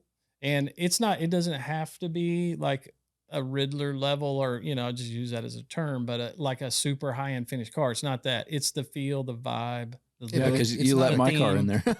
It's not a car show that you're just opening up to people. It's a Yeah. curated event. You're That's correct. curating stuff for the other people that are gonna be there to look at. Not That's everybody right. gets that though. How does Kenny Davis get the invite? Every Oh year? Jesus! That's he. I haven't made it's fun He just bribery. shows up. It's He just shows bribery. up. Yeah, It's he personal. just shows up You're and not he gonna just tell that guy forces his no. way He's in. too big to. I can't hold him down. Yeah, he's too big. It's personality. Yeah. I mean, that head. I mean, imagine punching that. There's nothing you're gonna between do. the head and the hand. I mean, It's like a bull. So his hands are like fucking The catcher's bull mitts. just goes where he wants to. You ever shake Kenny That's Davis? titanium reinforced Yeah. up there now. Good grief. We've used him as our bouncer, so that's we just transition and use him in a position there. He does have big ass hands. Yeah, he Catcher's does. glove. Shit. That's what I said. So, on the awards, so I know there's been some. I think that's probably a bigger competition than Man. the cars that are there. Yeah. It's So cutthroat. Yeah. It is cutthroat. these guys have taken this thing just to the max. So we just started asking some friends and some builders to, hey, you want to give a pick, but we'd like for you to build the trophy, right? Just something, right? Was the Right. requirement to spend a year and a half building the trophy? No, not in the beginning. And yeah, these guys embrace that deal. Obviously, we're all a bit competitive. We're all a bit egotistical and, want to show off something that we can do or whatever. And it just every year it just gets more and more out of hand in a fun way. I mean, seriously, I mean, these guys are excited to get to build something and then give it away. It's crazy cool. The dent in my wallet wasn't fun from now. Yeah. And, expensive. But, at the end of the day, we were just talking about this. The criteria that we ask these guys to use is you pick the car you like the best. You may want it in your garage, whatever. I don't care if it's bare metal. I don't care if it's a major award winner. Just pick the car you think's the coolest. That's it. No pressure. That's the way it should be. Yeah. And so when we do the awards at the end of the day, it's got a really cool driveway. We can pull the guys up. And then we have each guy that built the trophy explain what he liked about the car or what the story was and why he picked it. And do the presentation of his pick and his award, and it's super cool. So everybody kind of knows, right? Like it's not judged. It's not one committee of people. It's each individual builder and or craftsman that's How many picking his people are favorite doing car. them? I mean, you're doing one. Ashley and Corey are always building one, right? Mhm. John Jackson's doing one, So- or 2 or 4. Or, So the funny thing about John Jackson is he There's a lot of created. funny things about John Jackson. Well, that's true. That's true. But this way he particular funny looks. thing, he decided he was going to do trophy for the best trophy. So he created his own thing, right? So I he, like that. yeah. So he does a custom belt buckle. It's pretty cool. Mhm. He did one at the Triple Crown. Yep. And so then he, picks his top trophy, and That made it even more painful because then there's some incentive, right? that's build the true. better trophy. Yeah, I'm Yeah. winning that damn buckle. No matter what it takes. You You built know, he a- just picked that a up. badass one, and the case too. That's something that's right up Jeremy's alley. He put it in a badass case. Yeah, the It's case, packaging. Packaging is the important. box. Well, I had no idea how I was going to get it to Oklahoma without breaking it. So Steve Cook, Max did one, Line right? cases. Yeah, him and Alan. I mean, it's just Yeah, Alan killer stuff. Childers. Yes, right. They did the all engraved trucks on the skateboard and stuff like that. That was a That's couple years ago. This fucking year they awesome. did a flathead head Oh, yeah. aluminum Yeah, one, yeah, yeah. fully engraved, like killer base. It's beautiful. I think we got His like, work is incredible. It's crazy Yeah. good. Alan Childers is, and he's such a neat young guy with a great attitude, and he's so talented. You'd swear he'd Um, only been in this business for a couple of years because he's still excited about it. I need, Oh, yeah. I need something engraved. So Alan Childers art, yeah, go check him out. It's just badass. If you like Sharpie art, engraving, I mean, he guy's super talented, That's cool. He's not going to have a Genius. trophy next year because he's going to be thrashing to get his car done so he can make it to the show. Yeah. That's the goal, right? I think we had like 13, 14 award, picks or awards. We did a couple this year from Friday from the reliability run. So we had a couple of guys pick cars that they spotted on the drive that they thought was cool. And so that was kind of fun. We presented them on Friday night, but yeah, there's a lot of great guys building. Danny Burrows out of Houston builds one. Brandon. Brandon McCullough does one of his own. He always does a wrestling belt, which is pretty And cool. the video of him showing you what the award's going to look like is always good, right? Yeah, he always does some crazy There's a mask Instagram involved. video. He's got a Nache Libre mask he wears, and it gets wild.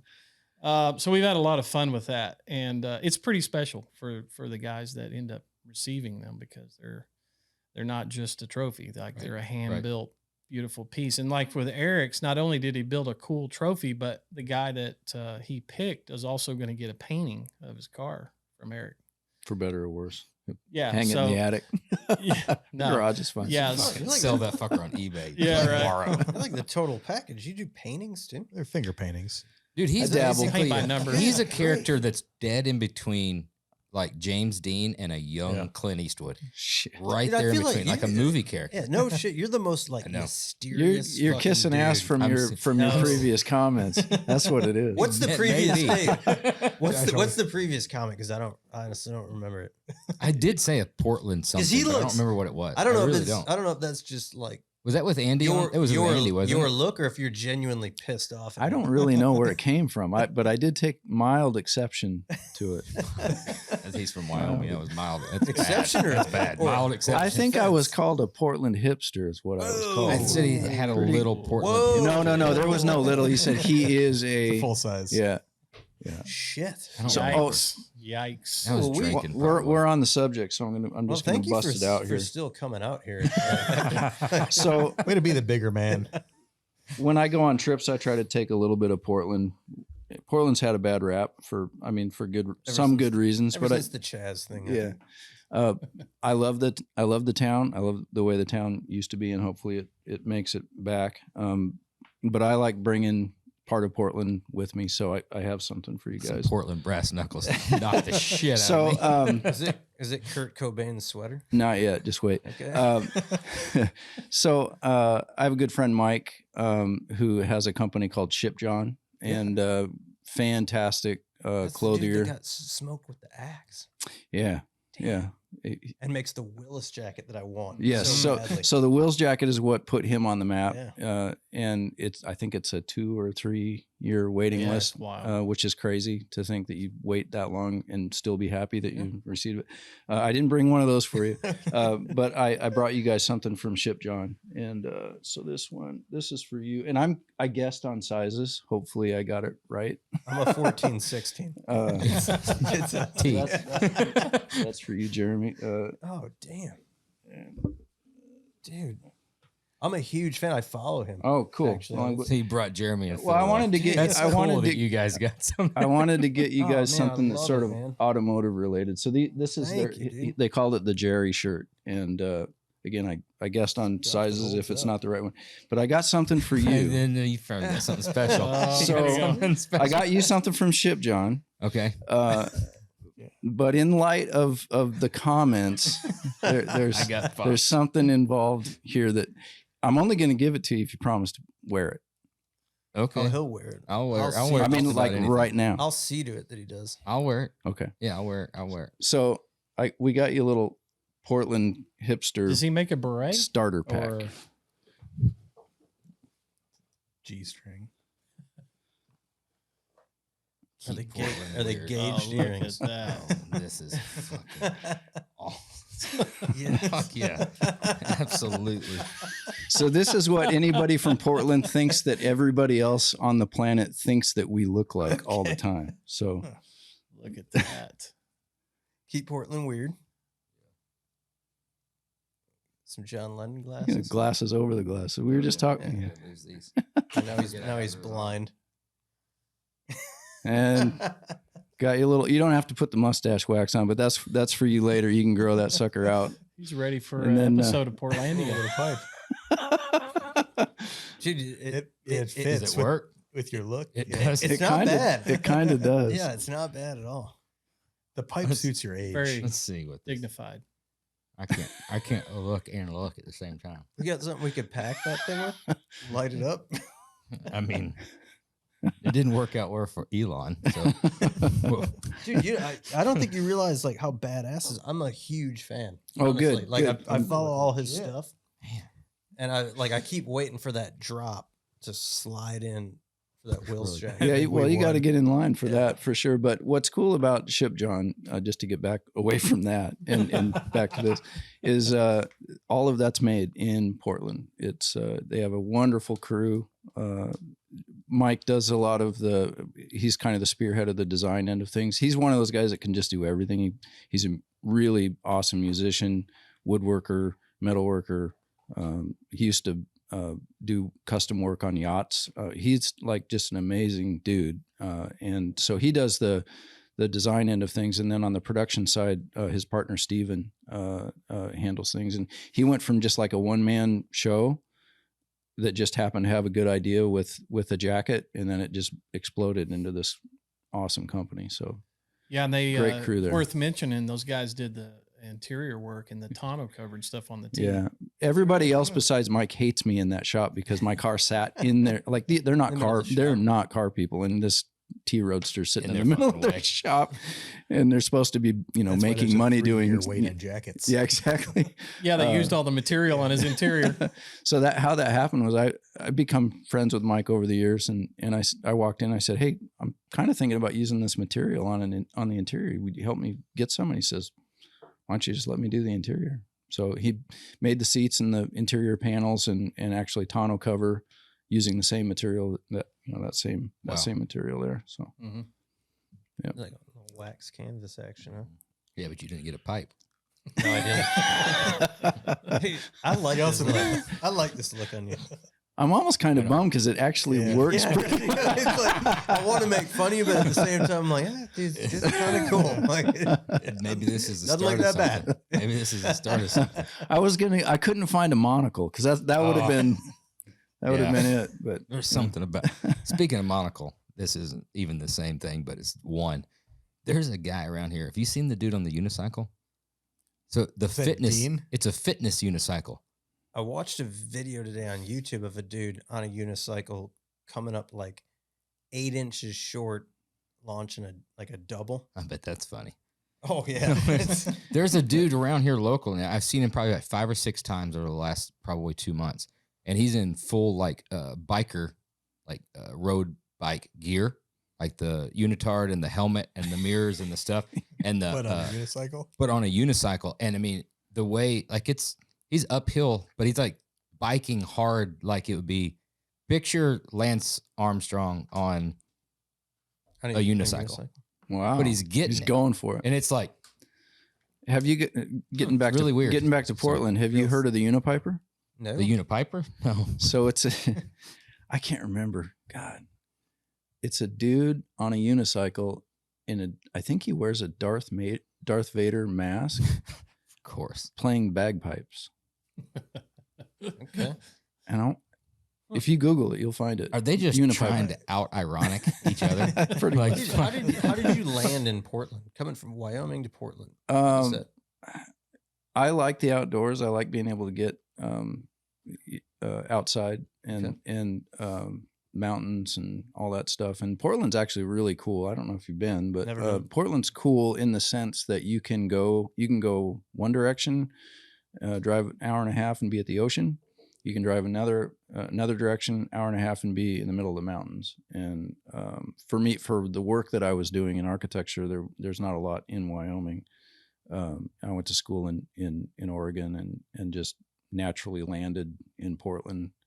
And I mean, like I said, it gets a bad rap, but it's also a pretty cool place to live. that was your plan, architectural design? You were like, go to school, boom, Well, do this? I never thought that this would turn into anything. This was always kind of a side hobby that just evolved while I was in architecture school. I just never thought that it would turn into a full-time job. I mean, most people look at me like, you do what? I'm like, really? How do you like that conversation? Because that's an interesting. Do you have any kids? I have 2 girls. Yeah, married. How old are they? 18 and 11, 17 and 11. Okay, so Yeah. the 11-year-old would probably be more applicable here. You meet like parents, right? It's a school function, and your wife's like, "Oh, you should meet my husband. He draws cars." Like, Yeah. like how's that conversation? It's always a little bit weird Is it? because people generally just like raise an eyebrow, like, okay, what? And I just eventually I just say I help rich dudes waste money. Gotcha. Is pretty much what I do. Yeah. Anybody that's not, well, I mean, the same thing. People that aren't car people don't realize what you No guys idea. like, the level that these cars go to. Right? It's a rough conversation. My kids now are 10 and 12, right? So so 11, you've probably like graduated past that point, but in that like 5 to 8-year-old range where you start meeting new parents, and then like there's people. I don't generally like people like a lot. I can't believe you tell them the truth. Well, so Dude, I and spent then- so you're- years just coming up with new Well, you- titles. Well, no, I have. Now I've progressed to just metal fabrication because that's an easier one to just end the conversation. Yeah. Nobody wants to talk about that. Because when it's like, well, I build hot rods, and then it's either like you're just completely discredited as though like you don't really have a real job, and like obviously, what does your wife do to keep like the family, to support the family, Right. But it's Oh man. So, but Or one of the the, problems is that pretty much every project that I'm working on is top secret, so I can't talk about it.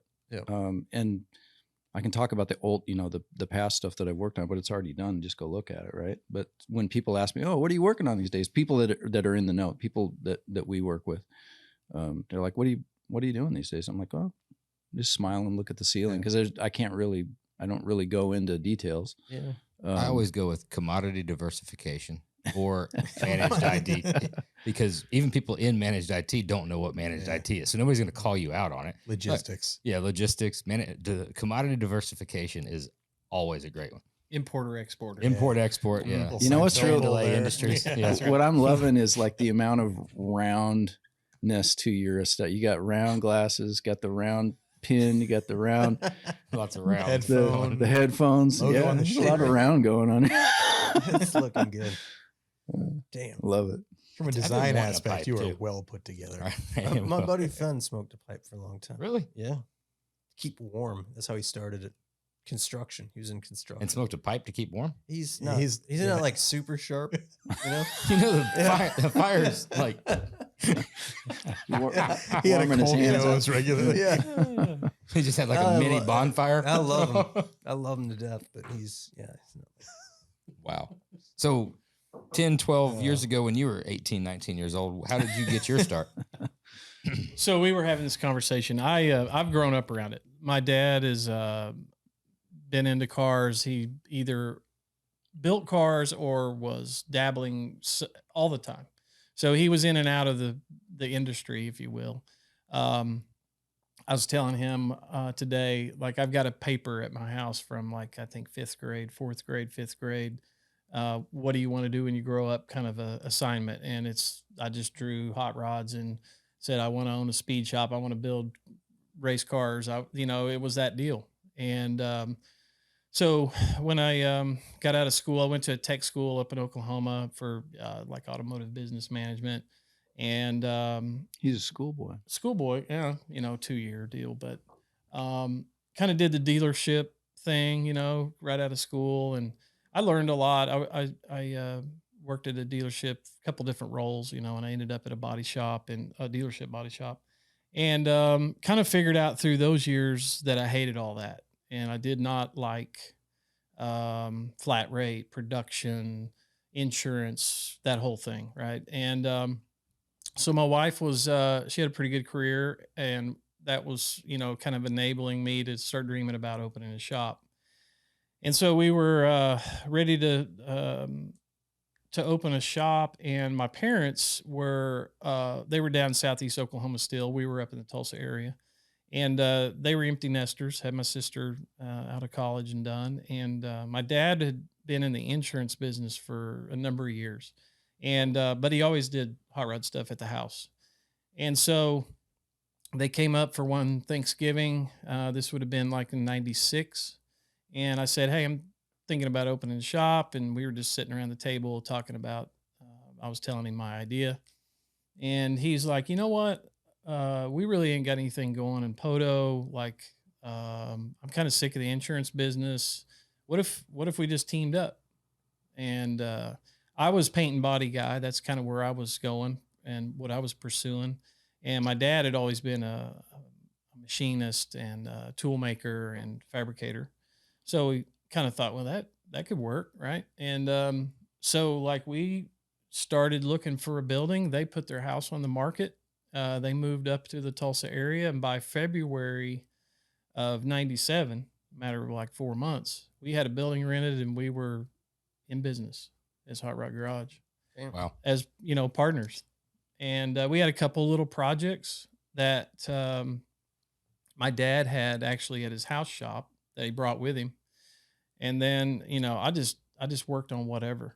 I was painting, doing some crash work, doing whatever we needed to kind of survive. And, a couple of little opportunities came up for hot rod work. And, one thing led to another, started getting a little reputation, word started getting around Tulsa area. And, 25 years later, Dad's retired. Shelly and I are running the shop. We got 7 guys and, living my dream. You sort of started out a little bit like Mike Keller in a way that not obscure, but a lot of people didn't know who you were, where you were from. Yeah. Even though you'd put out some cars. Part of it is because you're so damn humble. But Winning the Barrett Jackson Cup on national TV kind of well, not anymore. changes This that is a back little. in the That- this is back in That the- helped a Do you little rem- bit. Yeah, I mean, do you guys yeah. remember the first car that he had built that you had seen? The first car you built, what was before the truck? I mean, we had some hot rod stuff. Yeah, I'm trying to think. Was that- it the green? There was a green. Green 32 5 window, right? Yeah, Three a green 3 window. window, Yeah, that was after the truck. So before that, we kind of made a little splash. We built a 54 Chevy convertible for Bruce Ricks, who's a big collector, car guy in Oklahoma. And we took that car to Columbus, and I can't tell you exactly the year. I'd have to think about it. But basically, Street Machine of the Year at that time was 55 and up. And they, made an exception, let us in. with that car. And so we did top 5 finalists with that car. It was kind of, a little groundbreaking, I guess, because of the year and the 54 Chevy convertible hadn't really been done like that. So that car kind of made a little bit of a mark. My dad and I built a 32 Roadster for ourselves that had it was a very traditional car, and it had a few unique things, and we got a little play off that car.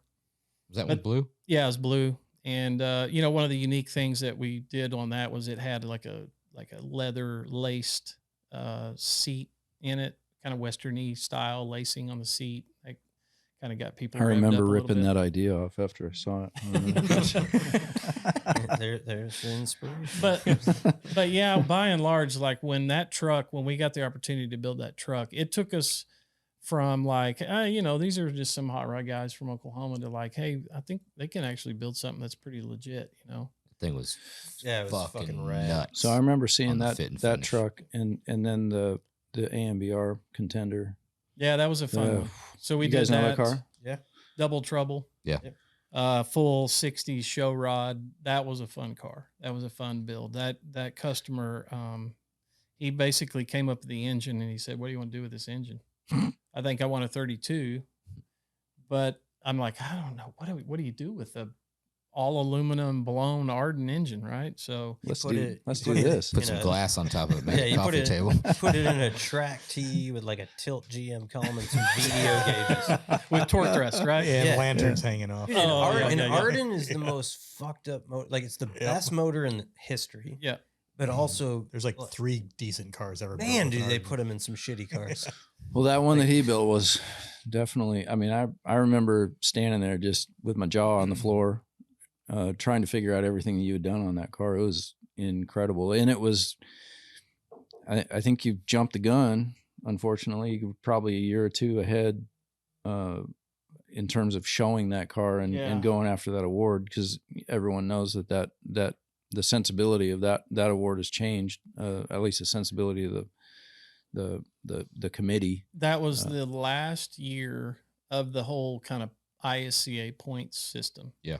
And so we were really proud of that car, and it was pretty popular with the crowd, if you will. But, they were going by the points deal. How many body mods you got? How many this? How many that? And they're just checking off and we just didn't score as many points as the car that ended up winning that year. One best paint, one best, a bunch of stuff that we were really proud of. That was a fun car. It's always the award when you're getting it, when they're doing the award presentation and you get one of those, you're like, oh, okay. We didn't win the big one. And that car is a great example, like for design at that time. that was Jimmy Smith. Yeah, it was Jimmy Smith. So, if you're thinking 60s badass hot rod, like Jimmy Smith's the man. Yeah. Mm-hmm. And so he and I worked on that car, and like it fit both of our, kind of vibes. And of course, Jimmy just It's a Jimmy Smith drawing in real life. come to life. Yeah. Yeah. So that was a really fun build that we had a good time with. And Out of all the designers that you've like looked up to, drawn inspiration from, seen the stuff that they've done and all that stuff, who'd you say is probably the worst out there? It sucks. Have you gotten anybody to? I haven't gotten anybody yet. What's You that? start off real good, but then you just come on a little bit too. I was hard. wait- I Yeah, tried we to gotta- just slide it in Yeah. real quick with it. With- It's all about the delivery. You got to go fast so they with don't process. with Dwayne the other day at talking about stuff. You probably could have pulled that off. Yeah. We were getting close. That was your opportunity. Yeah. Which is your least favorite? Yeah, I knew most of that wasn't going to air. So,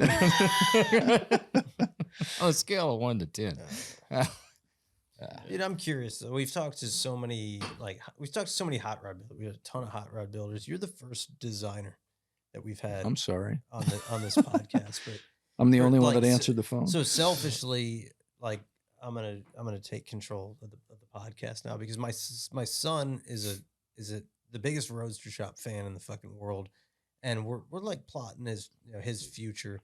And he's a very creative kid, and like looking at your career path, like that's the direction I would like to see him. I can go. tell him not to be an architect. But I would tell him not to be. But I would tell him not to be a hot rod builder, right? So Right. like how how does a guy, because there's very few people that do what you do. I mean, Chris Gray, that is an integral part of the Roadster shop. He's a great example of a success story, I'd like to say. But Yeah.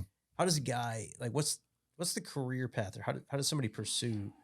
I don't really know because you're I doing, stumbled into this. other Like than when- falling into it. when, right? when I there are a couple, I guess, fortuitous things that happened to me, and it wasn't planned. It just happened. Like when I was in the architecture world, I gotten out of school right at the wrong time. It was right after 9/11, and there was no work. And the only reason that I had a job was because I was cheap, and I already had a job when I was going to school. So I stayed in that office, which was a very suit and tie, super corporate, not what I'm wired for environment. But it was the only game in town. And then I went and worked for a more design driven firm for a while, and then actually went back to that place for a little bit, and then ended up starting my own firm, which was kind of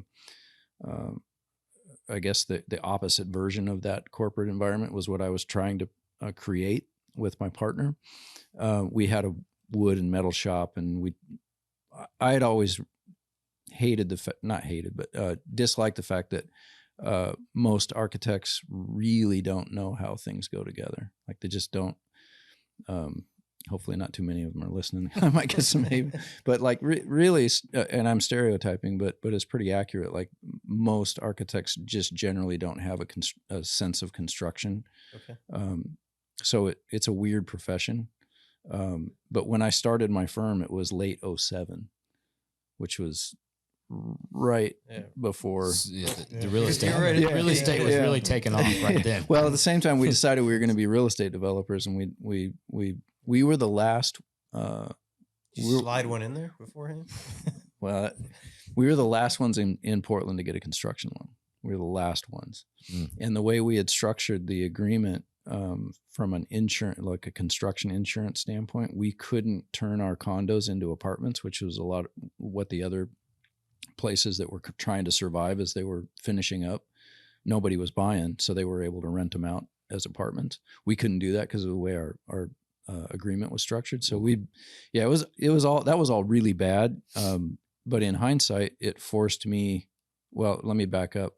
I had started doing the design work just as call it a paying hobby. And it was really, looking back, it was like my reaction to the frustration that I had with the architecture world, which is very bottom line driven.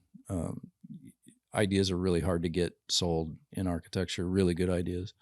And so the design stuff was purely, the car design stuff was purely me just needing an outlet. A lot of architects build furniture as a frustrated, architect. They can Just at least see the design. Well, to have control over design, to be able to really control all of the outcomes, right? So the automotive design end of things was my ability to kind of do that, and I did some obscure work for a VW magazine in England, but then Tim Burnsow, do you know Tim? Rod and Custom. He saw my work. I don't remember even how, and he really got me my big break doing.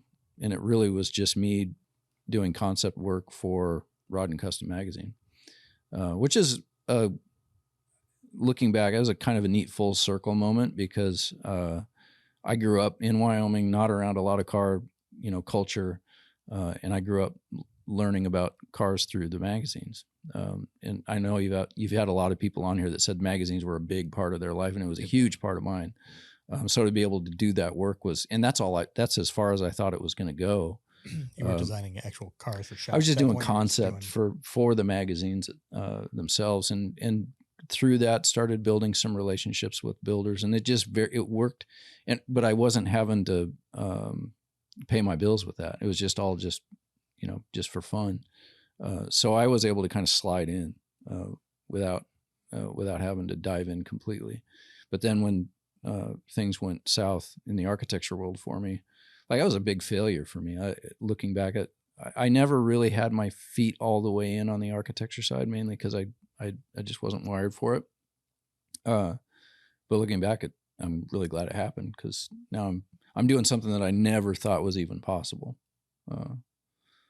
Most, at least back in the day, most people that were doing design work in the hot rod world, they weren't making a very good living at it. So how'd you price that first one? The guy saw you in a magazine, calls you up, finds, at that point, it's not like your contact information is at the bottom of things. I don't even remember how much I paid the guy to allow me to do it. It was a builder out of Portland named Don Lowe. Do you know his work? I know of him. He's one of those guys that if you're in the know, you know his work. But he's not a household name by today's standards, just because he's slowed down a little bit. But he built a 40 Ford. This was, I want to say, started 03 or 04. So it's been 20 years that he built that, 20 years ago that he built that car. But he contacted me. Man, I hate looking at the drawings because they're really bad. but I learned a lot from. I learned more from Don than what I provided to him on the project, because he taught me. I guess he taught me the value of really being able to make specific moves, really calculated moves, and he did the old paste ups. Do you know those old, like the old? A lot of builders would take a photograph of a car and they'd just cut it up and tape it together, and that's what he showed me. That car was featured in Rodder's Journal. Yeah, I remember the article, and talking about some of. At the time, I didn't know you, but I mean, I remember reading the article about the design work on that car, and well, it was a daunting project, because to me it was real. It was instantly real, and I could wrap my head around that part. But Don had just built a car that Harry Bradley had just designed, so he was coming off the tails of working with one of the best automotive designers in history, to working with some dumb kid from that just happened to be available. So, but I learned a lot from Don, and I really value that project, just because I was able to just keep it a hobby for another 6 years. But then when I decided that I was going to walk away from architecture, I knew that was like a conscious decision. I'm not coming back. You can't walk away from that profession and be able to really come back at all, because technology is constantly evolving. So to go from hobby to jumping off this cliff and going for it, it just took off. I don't really know how. That's crazy, man. Yeah. I mean, like the mental aspect of that, of like you've like the schooling, the time you've put in to be an architect, and then, like, no disrespect, but let's say it failed. Yeah. Right? Oh, absolutely. You're going to bounce back from that to do what you've done. That's so one of my last classes in I'll never forget this. One of my last classes when I was at university was basically they teach you the business part of architecture, which they should teach you at the beginning, because most of anybody with a brain in their head would leave. It'd be like, okay, that's why good. They don't have hot rod shop right economics. So this professor, he's like, all you hotshot designers that are in design school think you're all the shit. You're going to get out in the real world and you're going to fail. And I was like, I did. I mean, I'm proud to say that advice. I kicked ass at architecture school. I really took it seriously. I treated it like it was a job, and I didn't screw off in college. I screwed off a lot in high school. But when he said that, I was like, that guy's talking about me. And he was right. He was absolutely, I got out in the real world and it was like completely different than what they're telling you in school. You're saying failure, and no, not in a bad way. Do you think that you would have succeeded or still been in architecture for a living if you were as passionate about that as you were about designing cars, and could see the creation come to fruition like you can in the automotive world? That's a good question. I mean, obviously, yes, because it's just another thing that you're creating, right? So, but I was very interested in architecture, but all of the BS that goes with it really diminished my That was my passion point, about yeah. it. And so I'd go to lunch and I'd have a car magazine with me, and all the design guys that I was with, they all had architecture magazines. So that's all they cared about. So I quickly realized that there are way too many architects in the world, and I just removed myself from the equation. And that part was easy because I realized, okay, I'm not in this. I'm not 100% invested in this, and I guess I'd seen enough potential with the automotive stuff to at least be like, well, I guess I can wing it there. Yeah, I guess it's a different way of looking at giving it 100%, you know, and it not working out, and then looking back about it, be like, man, well, I know you say you obviously worked hard and give it 100%, but it sucked.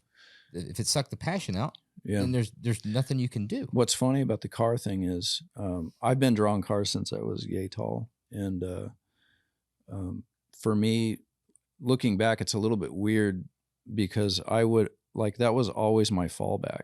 Like I could always have some bad things happen when I was a kid, and when bad things happened when I was in school or in the architecture profession, I was always I would always able to go back and just draw cars, and kind of, that was a good mental release.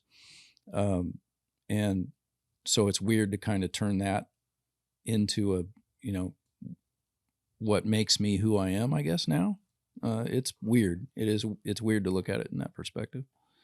Is that taking any of the creative outlet away, having to do that as a job full time? No, because I think for me, being able to work with the best people on the planet that build these cars. Call our friends.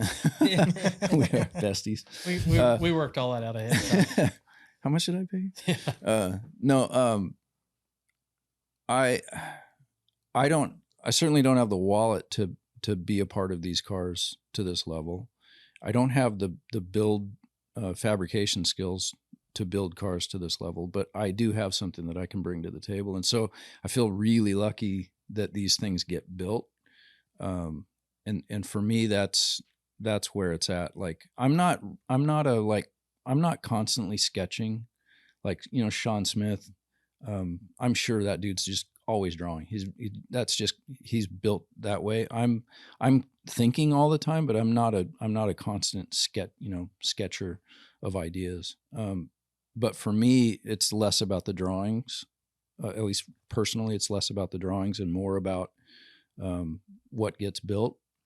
But looking back at the architecture end of things, what school taught me was how to be accurate in what you're trying to depict.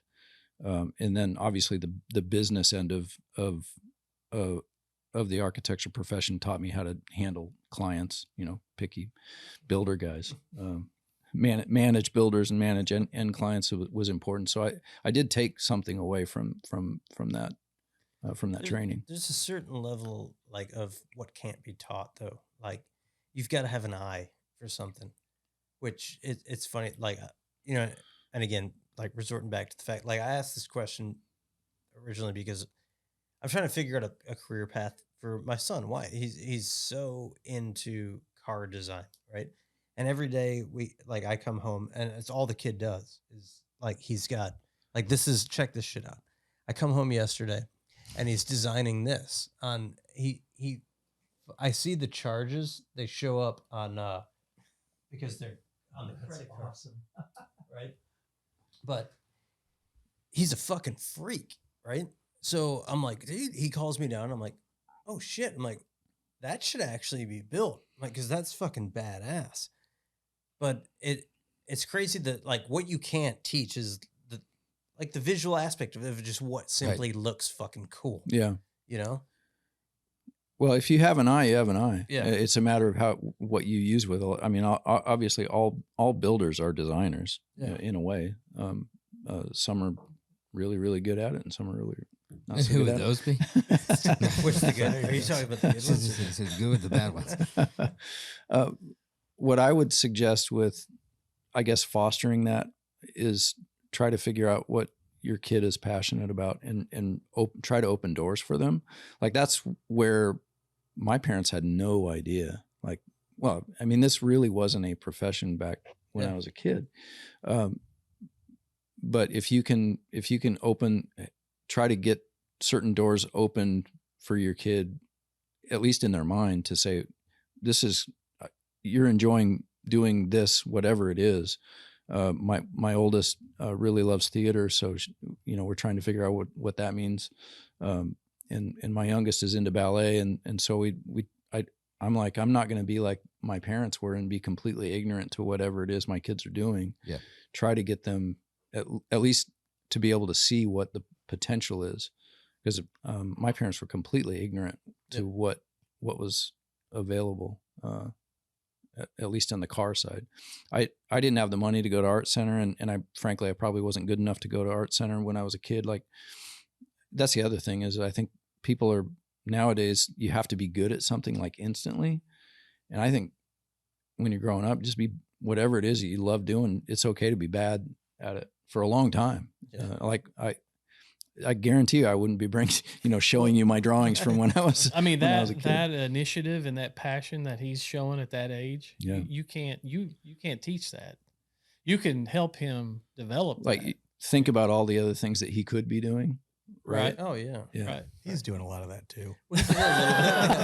There's a little bit of that. But He learned it by watching you. Right? yeah, exactly. I mean, where that ends up career wise, I mean, there's some freedom there to figure that out. But I mean, he's got a fire there. You got to just Is he more interested in like the aesthetic side of things or more engineering? It's all the above. Like, I've got him out, like, he's TIG welding. Because there's way more money in engineering, I guarantee you. Yeah, I mean, he's TIG weld. The engineering thing, like that requires math, right? Not a huge fan of math. Yeah.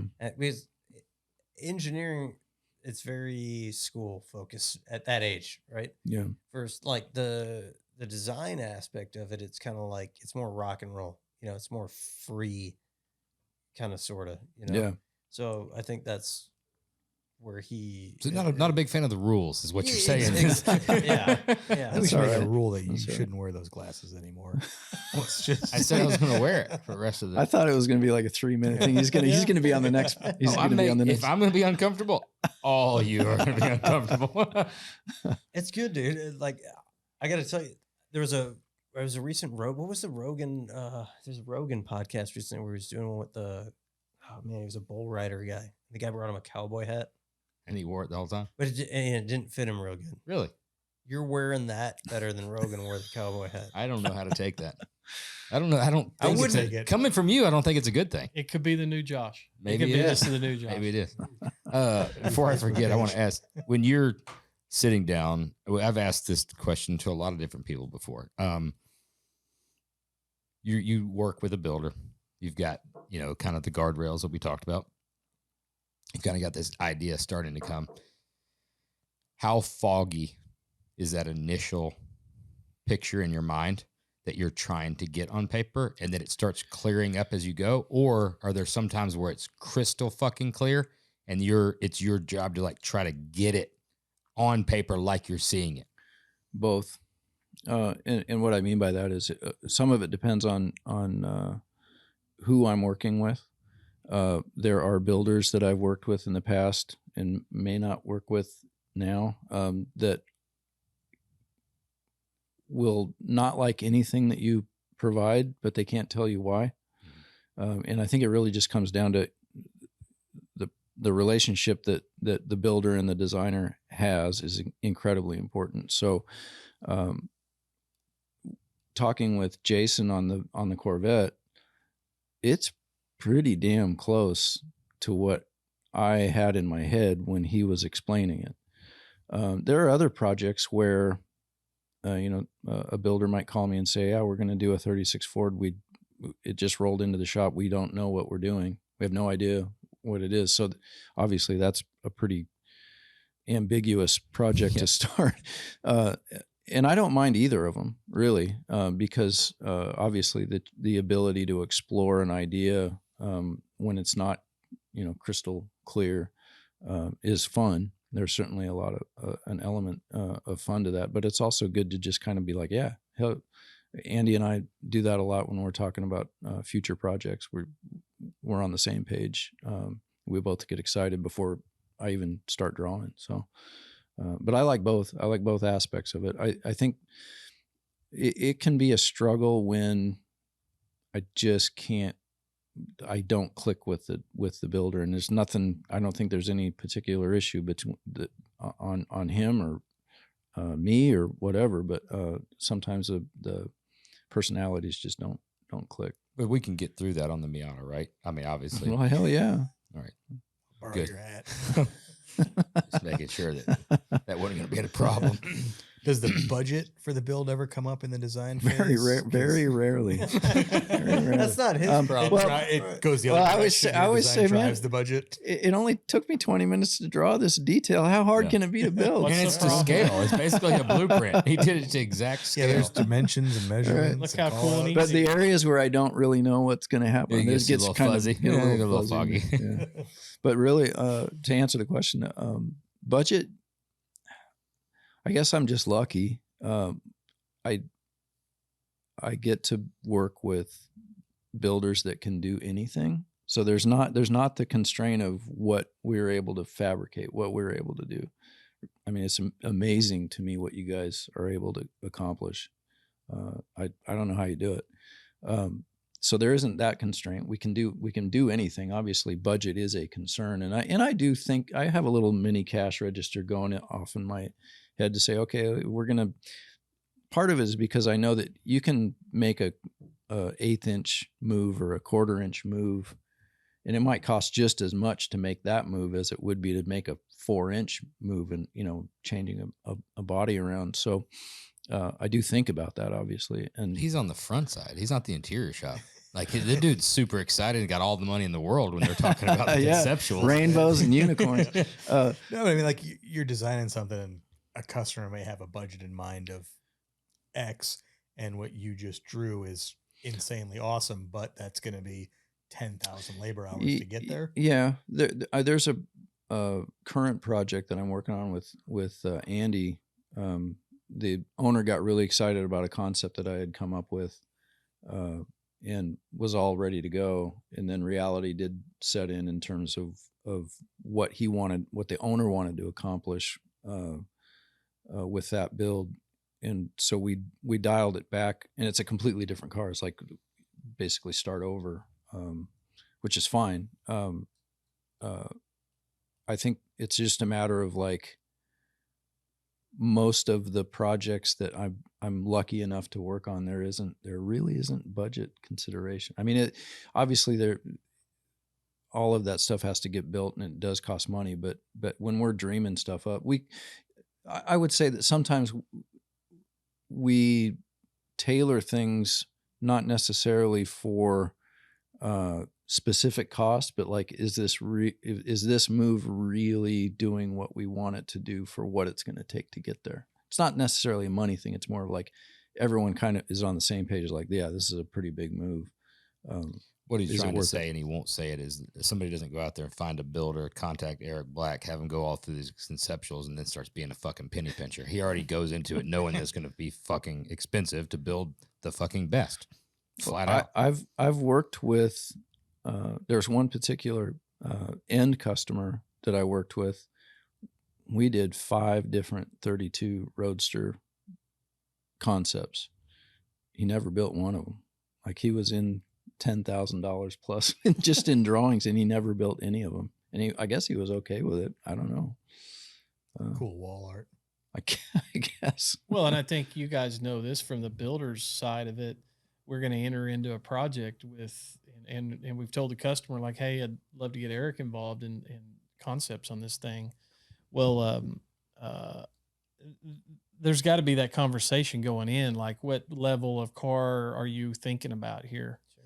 And so, like, we can enter in with Eric knowing, like, it's this level, or it's sky's the limit. It doesn't matter. A good litmus test is if somebody isn't willing to hire me on a project, you kind of know what the budget's going to be. Yeah, for sure. Yeah. What I mean by that is Yes. not that I'm expensive, but No. but If that's their threshold, an end customer really has a hard time paying for anything that isn't welded, bolted, or painted onto a car. They have a hard. So there are a lot of end customers that they're like, what do we need drawings for? Like, So we And I talked, get that. I understand that. We Especially talked when about it's from tattooed movie star. See, Marlboro Man. I'm some badass denim wearing. You're really working. You're this. already yeah. wearing the I hat. know. So we talked about this coming over. The amount of money these guys are spending on these car projects. Would anybody build a house for $300,000 or $400,000 and not have architectural drawings or a blueprint? I mean, would somebody do that? Well, I feel all like you. it's almost like the next step. You know, when you look at like designing a house and you've got the blueprints, right? But then the next step is hiring that interior designer. Absolutely. Yeah. Because you can build, you've got a room. It's just a footprint, right? But it's filling it up. And what does that crown molding look like? What does the tile look like? Like what does everything look like? What's that sheetrock look like? Yeah.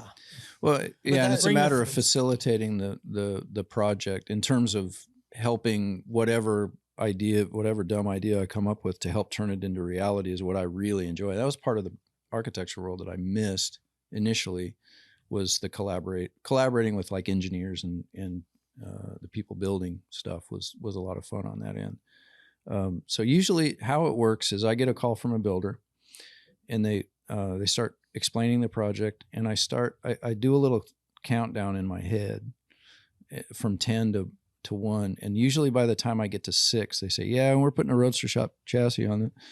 Getting ready to give them a call. Pretty much within 10 seconds, that's what they say on almost every project that I've been working on. But then it's a matter of like, I remember. You guys remember Loaded, the car that Eric built? Oh, Yeah. The Roadster pickup. That's insane. Game changer. And this was still when I was in the architecture world, and I was looking at this car. I'm like, holy crap, this Yep. is some awesome stuff.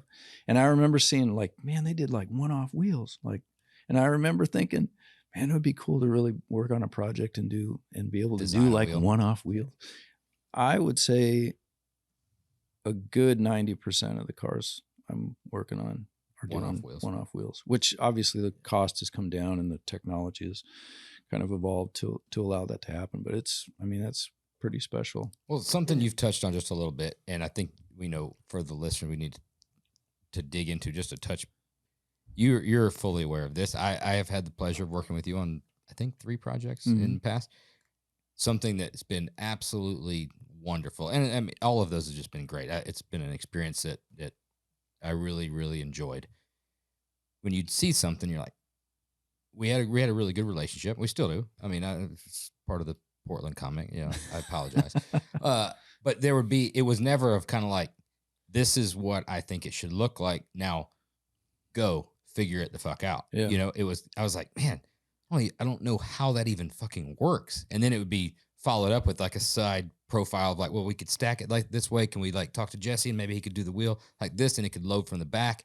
Same thing on like gauges and small little details and stuff. And it's just so fucking cool versus just being like, you know, and we've all had those experiences before, you know, working with people where it's just kind of like, well, I don't know. You're the builder. Like There's a cartoonish. it should look like this. Figure it the fuck out. And you're like, it's physically impossible to take a wheel and shove it into a fender like that. It can't turn, you know?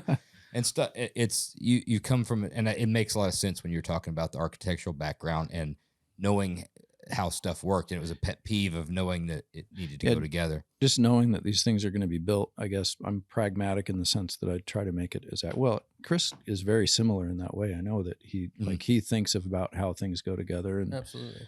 his work is fantastic. And I got to mention, I got to meet Noah. What's Noah's last name? Dropkin. That's right. Cool guy.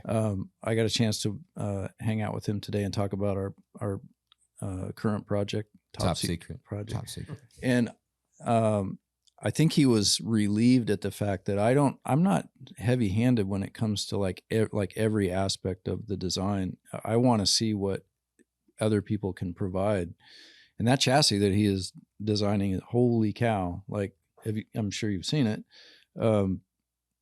Every aspect of that chassis is exactly what I had in my head, even though it's not exactly the same. It's like, I was worried when I opened the email and he sent me the email and I was like, open because I didn't know what we were going to get, honestly, because it's so out. Mustang 2 from Well, just because it's so out there, and I was blown away at what Noah had accomplished without really talking. He hadn't talked with me, so being able to talk with him today, and we're on the same, completely on the same page in terms of how the broad brush look of this thing needs to be. Obviously, we can get down into the details of each piece, but man, I was just, and I love that part of it. I think it's a matter of realizing that everybody is a designer on a project, and I might be listed as that, but I'm more of a facilitator of the ideas, rather than it has to be this way. Because I'm not. I mean, I'll never be good enough to have that heavy of a hand. I'm an idea guy, but everybody involved has good ideas, mostly. I know we've had several conversations where I just call him for a move we're thinking about making, just get his advice. Yeah. Like, hey man, this is what I'm thinking. It's a small tweak or a different kind of take. What do you think? Maybe it doesn't require a rendering, but I respect what he's done on the project. Still get a bill.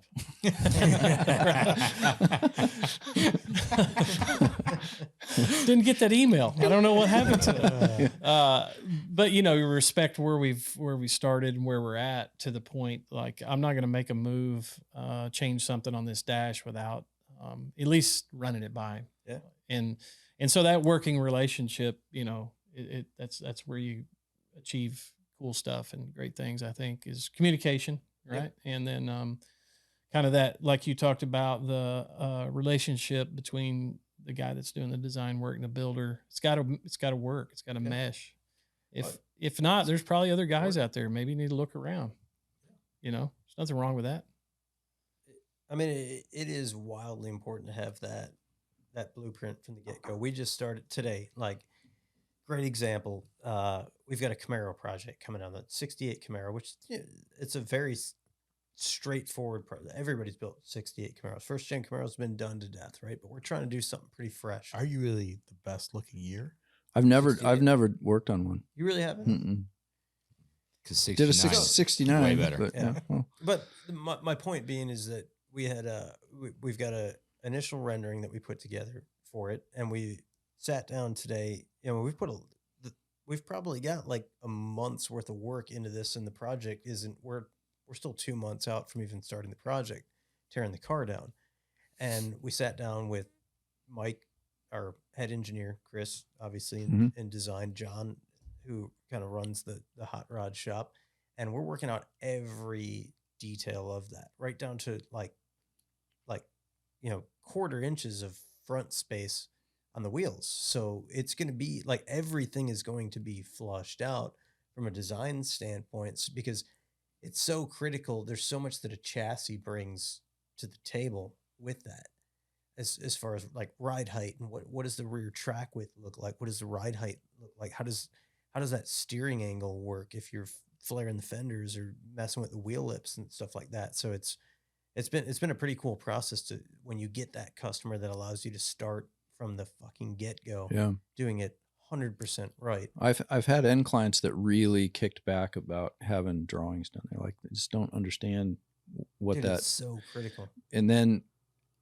they go to the second car and they see the value, and they're like, okay, we're going to design everything before, because they've seen the change orders that happen. It's way more expensive. Oh yeah. Redo it. Yeah. Favorite car movie? Well, I've got several. Please don't say American Graffiti. No, I'm not. I've got a reason for the one that I'm going to say. I think you guys have Corvette heard it. Summer. Smokey and the Bandit. Yeah, Corvette Summer. That's my movie. Corvette Summer is pretty good. So it's Hollywood Nights. Okay. The reason is you got a Tony Danza crush. That's why. I don't blame you, man. Who doesn't? I don't blame you. I haven't seen this movie. Besides that, in high school, I had a yellow 55 Chevy. You still have it. Still have it. Yeah, I still got the car. It's up. It's on deck to get a redo. So that yellow That thing needs a chassis. Yeah, it does. That Project X 57 with the blower and the whole deal, that was magic for me as a teenage kid with a 55 Chevy. I couldn't afford a blower, so I went and bought a Pete Jackson gear drive, just so I could. That's right. It sounds the same. Yeah, I took the hood off, throw a gear drive in it. So Hollywood Nights, just for that reason. There's some other great movies, but I'll go with that. That's it? That's it. Okay, I like it. What about you? I have a weird one, and I'm going to have a hard time explaining it. So people ask me what got me interested in cars, and what it was is I got interested in semi-trucks when I was a kid. And no, it's not smoking the Maximum Convoy. Overdrive. Please tell me it's It's Convoy. Maximum. Convoy was good, but this Maximum is Overdrive. I have a specific show. So we'd go on road trips, and I could pick out a Kenworth or a Freightliner or a Peterbilt from like a long ways away. I bet you had tons of friends. Yeah, it's a special trick that I had. But I was just really enamored with trucks, and that's what I drew initially was trucks. And I would like every rivet and all that stuff. And they were terrible drawings, but that's what I was into when I was very young, like very, very, I could hold a It's pencil. a fucking challenge. It's a lot to draw. Yeah. And what it was a TV show called Moving On. Have you ever heard of that? Moving on. So it was Claude Akins and what the heck, Frank Converse were the actors. It was a really bad show, and it was a 74 through 76. Insert moving on clip right now. And they'll take care of that. Okay. We got people for that. Wow. Okay, cool. Ellie will handle it. So it was a really bad show. What it was is these two truck drivers in one truck. They had a old Kenworth, and they drove around the country, and they would always get themselves into some little predicament with a person that needed help, and they would help them out. That was the premise of the show. Strange plot, to be sure. So what's really weird is that so I have this this route that I go. I take my Roadster and do a little drive in the summertime. I do it like 2 or 3 times a week, and it's just about 20 minutes north of where I live. Sauvie Island is the name of the island. Just one little bridge, and then I do a little loop and then go back home. That was my kind of blast to finish my day. So anyway, I'm working away, and I started thinking about that question, like, well, how'd you get started? And I started thinking about that show, and I'm like, man, I haven't seen that show. I wonder if I can find that. So I YouTubed it. Sure enough, first episode comes up, and I'm working, and I'm kind of watching out of the corner of my eye, and I see this truck kind of come down this hill, and it goes up and over this bridge, and then down on this road that No way. it's Sauvie Island. Wow. That's fucking weird. Yeah. Wow. The first year their first season, they filmed in the Portland area, and the first episode was on Sauvie Island. Yeah. Damn. That's wild. Oh, that shit gives me chills. That's nuts. But watching this as a kid, you're in Wyoming. Yeah. Yeah. I mean, I was You have no reference. You have Wow. no idea. if sitting in a trailer house. Wow. in Wyoming. That's Yeah. wild. Holy Yeah. fuck. Yeah. You know, we can, It's so still a bad show. I don't. this is I don't recommend the watching beauty of it. this podcast is we can edit anything out, which we're probably going to edit this out. So, but what you're about to say. Yeah, well, what I'm about to say, but Okay. Way to preface it. like It's going to be good then. Yeah. as you like fucking fast forward to the future, like think of how badass you must have thought truck drivers were so fucking badass, right? Back in the day. And they Oh, were, yeah, yeah. Right? A truck driver was like the coolest motherfucker you could ever envision, Absolutely. right? Yeah. This is And not, now- this is not going a good place. No, it's not. Right. tell you right no, now. I know it's not. But fast forward to today, it's 2 fucking Indian dudes and they've got like the one dude's wearing fucking Adidas fucking tearaway pants, fucking slide Paint sandals. that picture. Go all the way in. There's- I've and seen there- it. I've been on a lot Oh of yeah, road and there's trips lately, so. they're cutting holes in the floor and That's where we're shitting going. all Yep. over the fucking drive shaft. I mean, seriously, this is the fucking reality of it. Yeah. Is that back then that was, I mean, goddamn, those were the coolest motherfuckers there were. Yeah, it's changed a And little bit. this is the reality of what happens today. Yeah, and what's really unfortunate about that part of it is that take away that aspect, but I mean, with the way vehicles are evolving, the direction that everything's going. Like these old trucks that you see on the road right now you still see them every now and then. There are a couple guys that I follow on Instagram that are still driving they still drive the old trucks.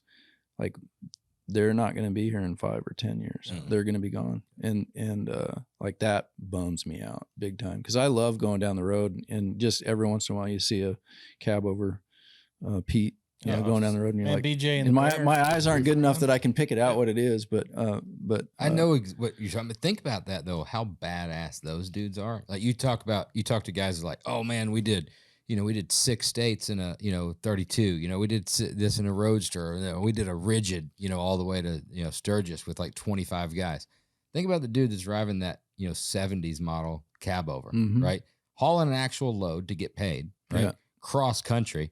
There's not a place in the country that has a part for some of that shit, right? Yeah. And there's none of the creature comforts that any truck drivers No. are used to today. And he's just by himself, fucking hammered down. Yeah. That is fucking big ass, but not Isle of Man balls, but big fucking balls. Cue the C.W. McCall right now. Oh, yeah. That was before he was shut down at, like, what is it, 10 hours you can drive? Yeah, 11. 11 hours? 11 on, 12 off, I think.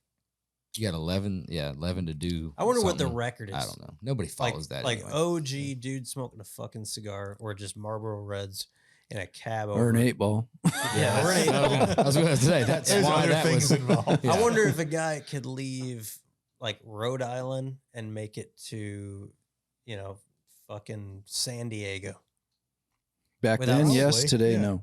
with the right drugs and the proper CCR or Skinner tapes. You could make it 8 forever. tracks. Yeah. Yeah. Have you ridden in one of those old trucks? No. Not And on they the are- road, no. Crazy. Like just and you mentioned it, like it was bare bones. Yeah. Yeah. I've rode around like a lot before in one. Yeah. But never on like road at speed or something. Best piece of advice you've ever received? So a couple real quick. My dad, of course, working with him, a lot of good business advice as we were, going through the years. And this is a good piece of advice that he gave that is not meant to sound arrogant. He said, not everybody can be our customer. And he didn't mean that by trying to be arrogant. He meant that like the fit that we've been talking about and the style that we build versus what the customer wants and all of that. And maybe it is budget related, but maybe it's not. I've seen my dad turn down a guy across the desk that was very wealthy, but what he wanted was not what we wanted to do. And he just told the guy, like, we just can't work for everybody.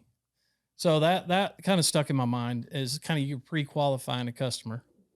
But if everybody was your customer, imagine how bad of a job you'd do for them. Well, that's I'm where not being a that's I'm not where it being would an go. asshole. That's where it would go. I mean, and ultimately you don't want to do that. Right.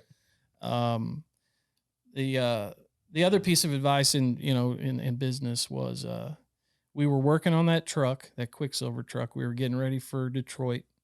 We had a few months to go. It was getting down to we got 4 months and this is going to get ugly, right? Time, money, all of that. I was stressing out. Like, I don't know if the customer's ready for this. And I was talking to John Wright. I don't know if you guys know him, but he's the godfather, right? Yeah. He's the greatest guy ever. He's family to us. So I was talking to John Wright and I said, man, I'm stressing about this deal. We're getting ready to do this thrash and it's going to get ugly financially. And he said, it's not your decision to make. And when he said that, he meant like, you just need to ask the customer. It's their decision to make. Like, you can put in the work, right? I know you, sure. He knows me. I'll work overtime. I'll work all night, whatever. So it was just this release. Like, it's not my decision to make. I don't need to carry that burden of whether we're doing this or not.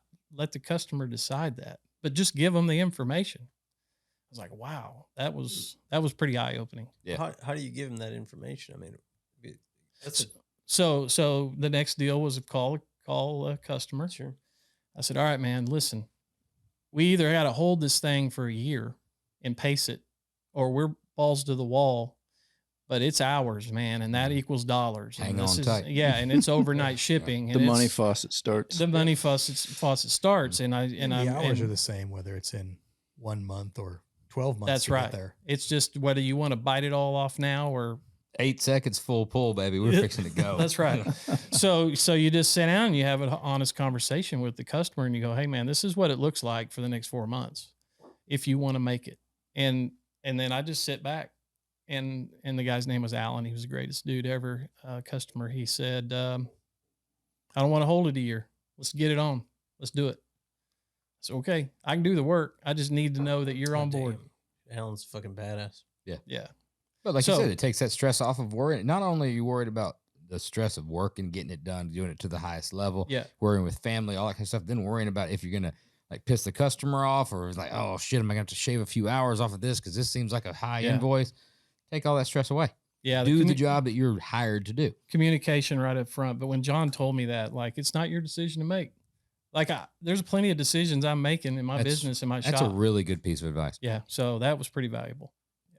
That's funny you mentioned that. My was going to be communication is key. I mean, I've working with the people that I enjoy working with. It's easy. The communication is easy, whether it's a design issue or a billing issue or whatever it is. Communication always comes up easily. It's when I fail is when I don't have a good relationship, good, strong relationship with whoever it is that I'm working with. So with anything in life, as long as you can communicate, there's always a solution. Yeah. Man, I brought that down. I'm sorry. No. that's good. That's solid. Is this oversharing whiskey or? No, Okay. I had to digest that for a minute. It was good. Fucking good. If you were doing anything else besides what you're doing right now for a living, what would it be? Wow. Ooh, that's a tough one. If you got any ideas, you go Yodeling? first. Architect. Yodeling. I can tell you what I wouldn't be. Well, let me ask, what would you be?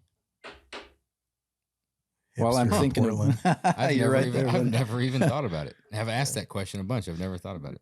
I think about stuff like that a lot because I feel like there are people in this world that have never done whatever it is that they would be really, really good at. Like there's probably a better golfer out there, way better golfer out there than Tiger Woods. Oh, He just yeah. never picked up a set of clubs. It's I'd weird. like to have weird a restaurant. think I'd like about to own that. a restaurant. Well, that's good. Yeah. Do it. When I was a kid, like I told you guys earlier, like I've always wanted to build cars or be involved in cars, like since I was young. Singular vision. That's what you're doing now. I know. I'll No, rephrase the question. No. I If got you an were answer. doing- I got an answer for you. So early on, I don't remember, some point in my life, I enjoyed the outdoors. I enjoyed hunting. I enjoyed all of that stuff. And I had a few fleeting moments of thinking I might like to be like a game ranger. Huh. Like I might like to be a game ranger or some kind of a thing like We that. don't Fucking call them dark. game Something rangers. dark. We don't call I them don't game know. rangers in Wyoming. Game warden, but Game it's funny warden. because Game I warden. considered that. I don't I know what actually those considered things that. do, but Yeah, yeah, we're it's- and They go out there and you don't know what They a tell game you what warden you is? can't do. Yeah, Dude, you never we're- hunted. They go We're bust. like they go just- bust people for we're like poaching. just and- outside of Yeah. Chicago, Do it. Illinois. We're way farther. We're way closer to a game warden than we are Chicago. Okay. I mean, We are. they're out there checking your licenses, and like in Oklahoma, like they were poaching deer like crazy. So they like set up like mannequin deer, and the guys would be driving by and like spotlight and shoot them, and like they bust them and stuff, And just Game warden was who was going to arrest us if we would have fucked with that alligator in Louisiana. That's right. That's there was right. nobody. how- That's the guy that would have taken you to jail. Yeah. Yeah, but I get it. I get where you're going with that. it's really random, but I mean that's kind of from my childhood. That's one of the things I thought about. Well, from my childhood, like Truck I driver. play. There you go. There you go. I do it now. Oh, I don't know if I could pull it off now, but You got socks and sandals. not yet. I played baseball a little bit. I was never good at it. I used to think that I was good at it, but I wasn't good at it. But to be a professional athlete of some sort for me, it would have been baseball. That would be pretty rad. What Just- position? it was mainly because I didn't get to. just didn't get to. I wasn't good enough to continue on, so it was a short. And you don't think about it when you're a kid. I played in the outfield, and then I played first base after I screwed my elbow up. But Did you play college ball? No. Just high school? Yeah. Phil's son's an aspiring baseball athlete. Is Tell him to enjoy it every day, because you never know what's going to go away. And I've had the pleasure of knowing some professional athletes and working for them, and like it's pretty cool to see people be able to be successful at like playing a kid's sport. It's not. It totally blows my mind. It's not a money. Like certainly not. It's more of a like I still just miss that aspect of life. Dude, your kid's so damn good. You're going to have to change his name to Cameron.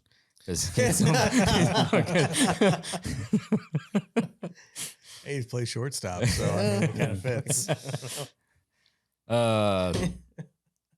Shit, it's been fucking awesome, guys. And nobody asked me about my piece of advice, but I will say it right now on the way out. Oh, we got to do a whiskey review first. Sorry, we got to do a whiskey review. No, Then I'll let's get hear my- let's hear this piece of No, advice. it's a closeout. It's a closeout. Oh, is it? Yeah, it's a whole prepared This thing. sounds premeditated. And just in the last 5 minutes, but Don't they'll take cut this gifts part out. from and hipsters. then Weren't you it'll- supposed to talk about that thing that's Yeah. Oh yeah. Oh, let's hear This, about you that. mean this? What- You that mean little- this thing right here? That little guy? You mean this little guy right here? We were talking about Camera engraving queued up. earlier. Mm. So for the listeners out there, you gotta stay tuned. I don't think you guys realize how. Go ahead and pass rad- that around. So- that is touch that and roll that around in your hands there. Wow. Yeah. So I'm going to take a guess. It's Weldon Lister. that's You're damn that's right it hand is. done by Weldon, the one and Wow. only Weldon Lister. Wow. Yeah. That's impressive. Those are going to be available here some point in time Wow. for purchase.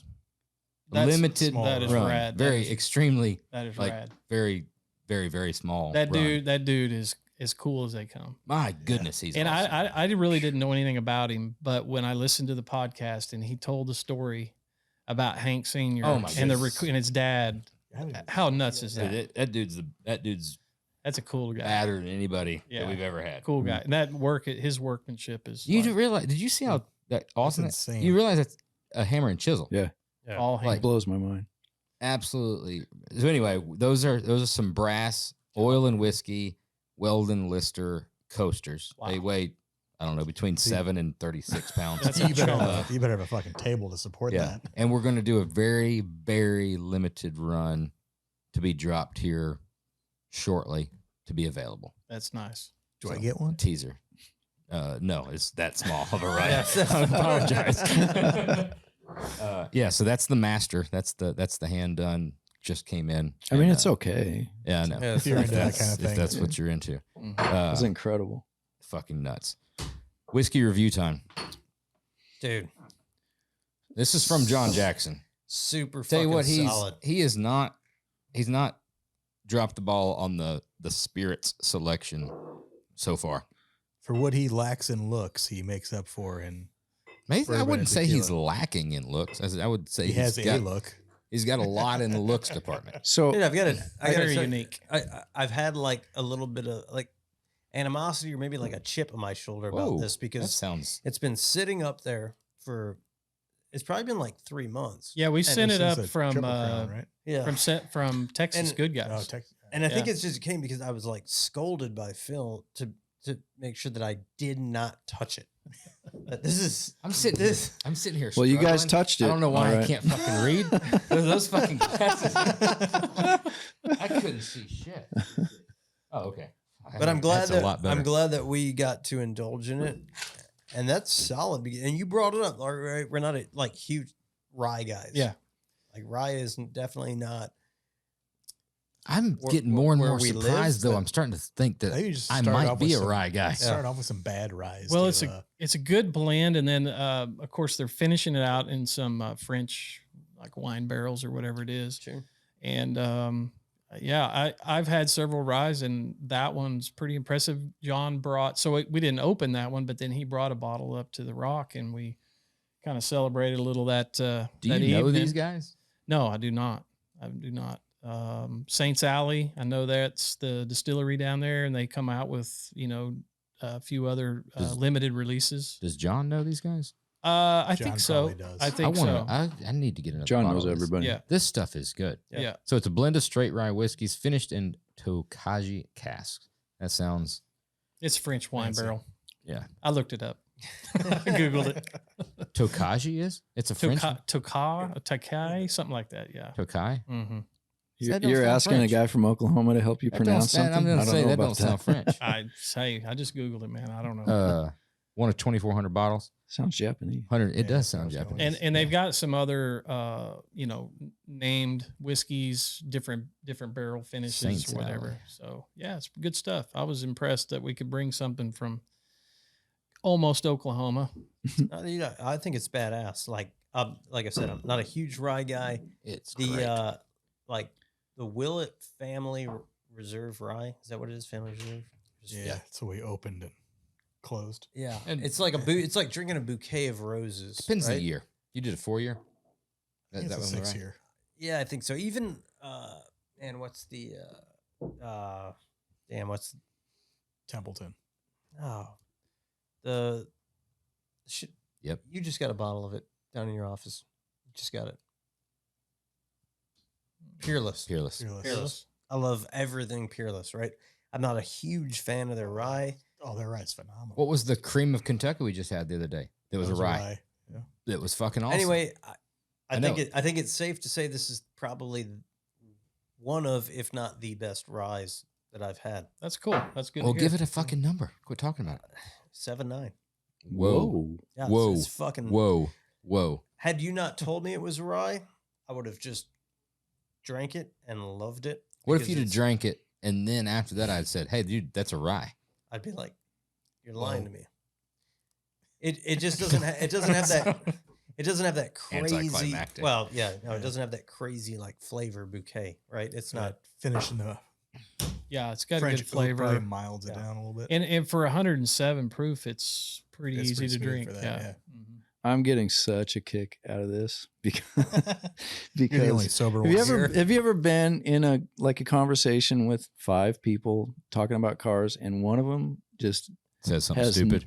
has no clue. That's just zero idea what the hell you're talking about. That's me listening to you Oh. jokers talk about this. Tell them your idea. Tell them what you were thinking about doing. That's a little. You want me to tell him? You want me to tell him? Fire it away. So man. he had an idea. I'll just tell you. Oh, He was shit. going to do a parody, right? He was going to do I a might still tasting do it. parody, but he was going to bring like assortment of chocolate milks and like I'm a connoisseur of Hey. chocolate chocolate milk. milks. Dude, And he Phil, was going to Phil, do Phil Phil loves- fucks with chocolate Yeah, milk. Oh, okay. It's- He's a Since when big. do I fuck You're with always chocolate? talking about like, Yeah. dude, I fucking love chocolate milk. I've never talked. Just today you were like, it's hot. It's hot chocolate, but not hot. It's Huh. cold. it's the same thing as Yeah. hot Do you drink chocolate. it neat or do you put it on the? No, he drinks it. Do you call it straight or neat? It would be. I don't know what straight. either of you are fucking Or is that- talking about. I would I think that's definitely say it's not. So I didn't know how this whole thing was going to end up. It I didn't was. know if I was just going to smile and look at the ceiling or just No, I like think try you to told- interject with some stupid thing. But it's a venti up chocolate milk. yeah, Up? Warm. A venti well, warm. what kind? So have Well, you you ever got to had- give it. You got to give it a grade. Well, So you not got hot. to You ever you had got to give it a score. Oberweis chocolate milk? Oh, Okay. Okay. They doesn't know what Oberweis is. That's Damn. a local thing.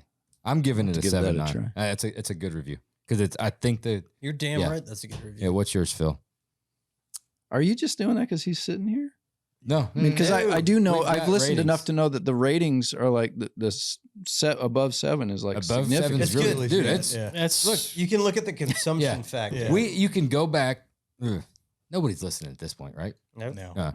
You can go back and watch some that we've gotten stuff from maybe guests or people where it's like, oh yeah, you can see us transition to other stuff. Have you ever tried something like this? Now you should try Okay. something like this. Well, here, And that generally means this ain't no good. Right. You should try this. and I will say this: when we talked about bringing this out, I was looking up there, and I'm like, what else haven't we opened? What's in Maybe round case this two. is, in case this is bad. Case it's Exactly. a And I was flop. like, Yeah. oh, there's that Widow Jane that we haven't opened. Let's grab that in case. And this just in case. sucks. Right. Then Is we it- didn't have to do it. is I it mean, the almost- the 10-year? I've had that. Yeah, It's but this pretty is, decent. The Widow Jane's pretty There's decent. another the one to the right of the regular tenure is that Decadence. Mhm. So I've it's had it. finished in maple syrup So barrels. That sounds educate me good. a little bit on the rye thing. You guys are all dogging on rye. Typically what is the issue? It's still a bourbon. Well, not technically bourbon. It's got a higher rye mash bill than a bourbon, so it makes it a rye. And generally, More rye than it's the corn. grain. It's the grain that it's made out of. Okay. Yeah, more rye than corn or more rye than wheat, whatever. It's generally way more spicier, like a Christmas spice kind of thing. Like if you're eating a fruit cake or nutmeg, anything Peppery. at Christmas that's got like spice there, it's way more that way than it is like caramel and vanilla side of things.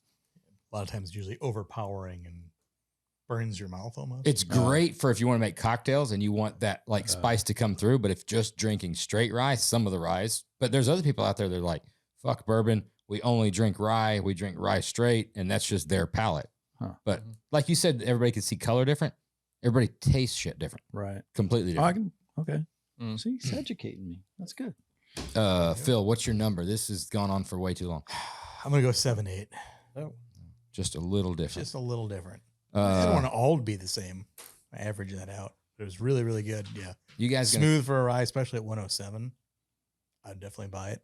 Do they sell that up here, or did John have to He stopped get by that there and from picked the it up. distillery? Yeah, so I don't know where they distribute it. I haven't looked into that, but I'll text John. I'll I'm try to get- definitely gonna get see myself about a getting bottle. some more. Yeah, Yeah, it's really good. Yeah.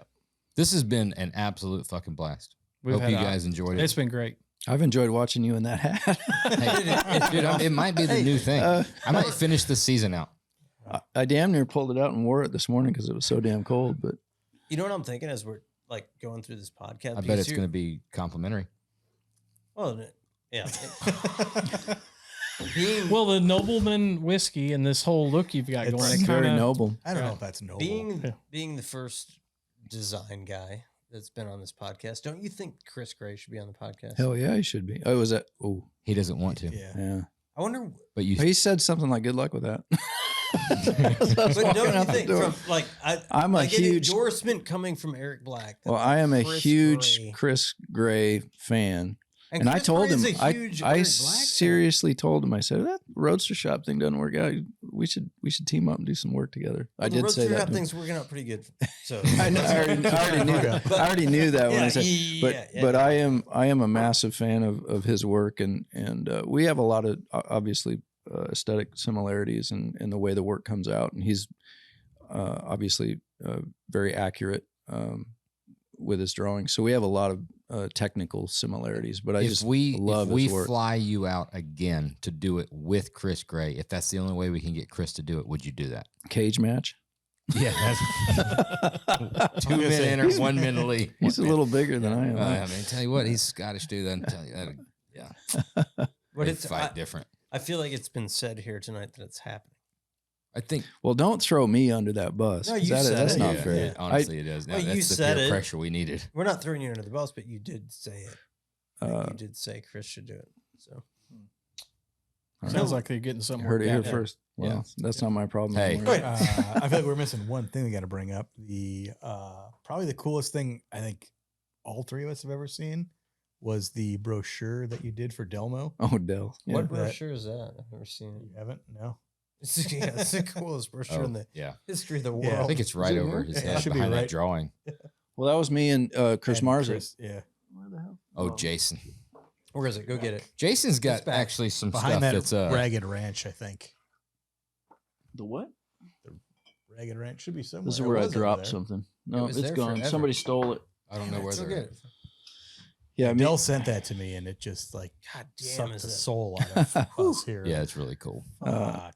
well, I pitched that 4x4 idea to him. I just had a feeling that maybe he was ready for a pivot, and Go up. the 4x4 market was starting to show some promise, and I'd done some 4x4 jobs, and I just had this big idea of like, what could you do that was different in that world, and he's taken it and run with it, and is building some really awesome trucks.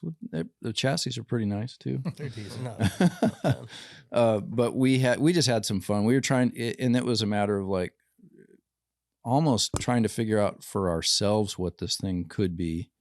and that book came about. I've been friends with Jason Kurzmarzik for a long time, and it was a lot of fun working with him on that. And part of the conversation that I had with Dell was like, we want this to feel old. How can we do that with the imagery? And that's what we came up with. That was the second version. The first version was also useful, but this was a little bit more targeted toward the customer, where the first one was targeted toward investors and stuff like that. So, Well, I don't even care about the truck. I just think you should sell the hell out of those. Like, I'd buy it. yeah. if everybody stays tuned to our social media, old Kurzmarzik might have a little oil and whiskey tie-in here with some maybe apparel that's coming out here soon. Nice. That he did a good job. And I do think we need an addition. Maybe the hat is the addition to the studio. Everybody brings an addition hang to on the the studio, corner so there. maybe the hat's gonna be. You're gonna have to Or the send something pipe. hot. The Did you bring pipe. stickers? he brought booze. I'll What are you come up talking something. about? I know we gotta have something that we like This- that puts your mark on the. Yeah, I'll You send got up. your shirt. They have I can put give you their the- mark on this podcast. Like for the past 45 minutes. Look at you. I mean, Hey, I know, it's going to be tough to win up Randy. I'll send you guys something from The Rock. you gotta and, sign. You gotta sign the mini yeah. split before we leave. Oh, okay, yeah. I don't know if you gotcha. know a mini split. It's split. It's a little bit smaller. Split. All right. Hey, a piece of advice. Nobody asked me. Don't tell a cowboy that's from Wyoming that now lives in Oregon that he's a hipster. Yeah. Thanks for listening to Oil and Whiskey with the Roadster Shop. We'll see you again next week.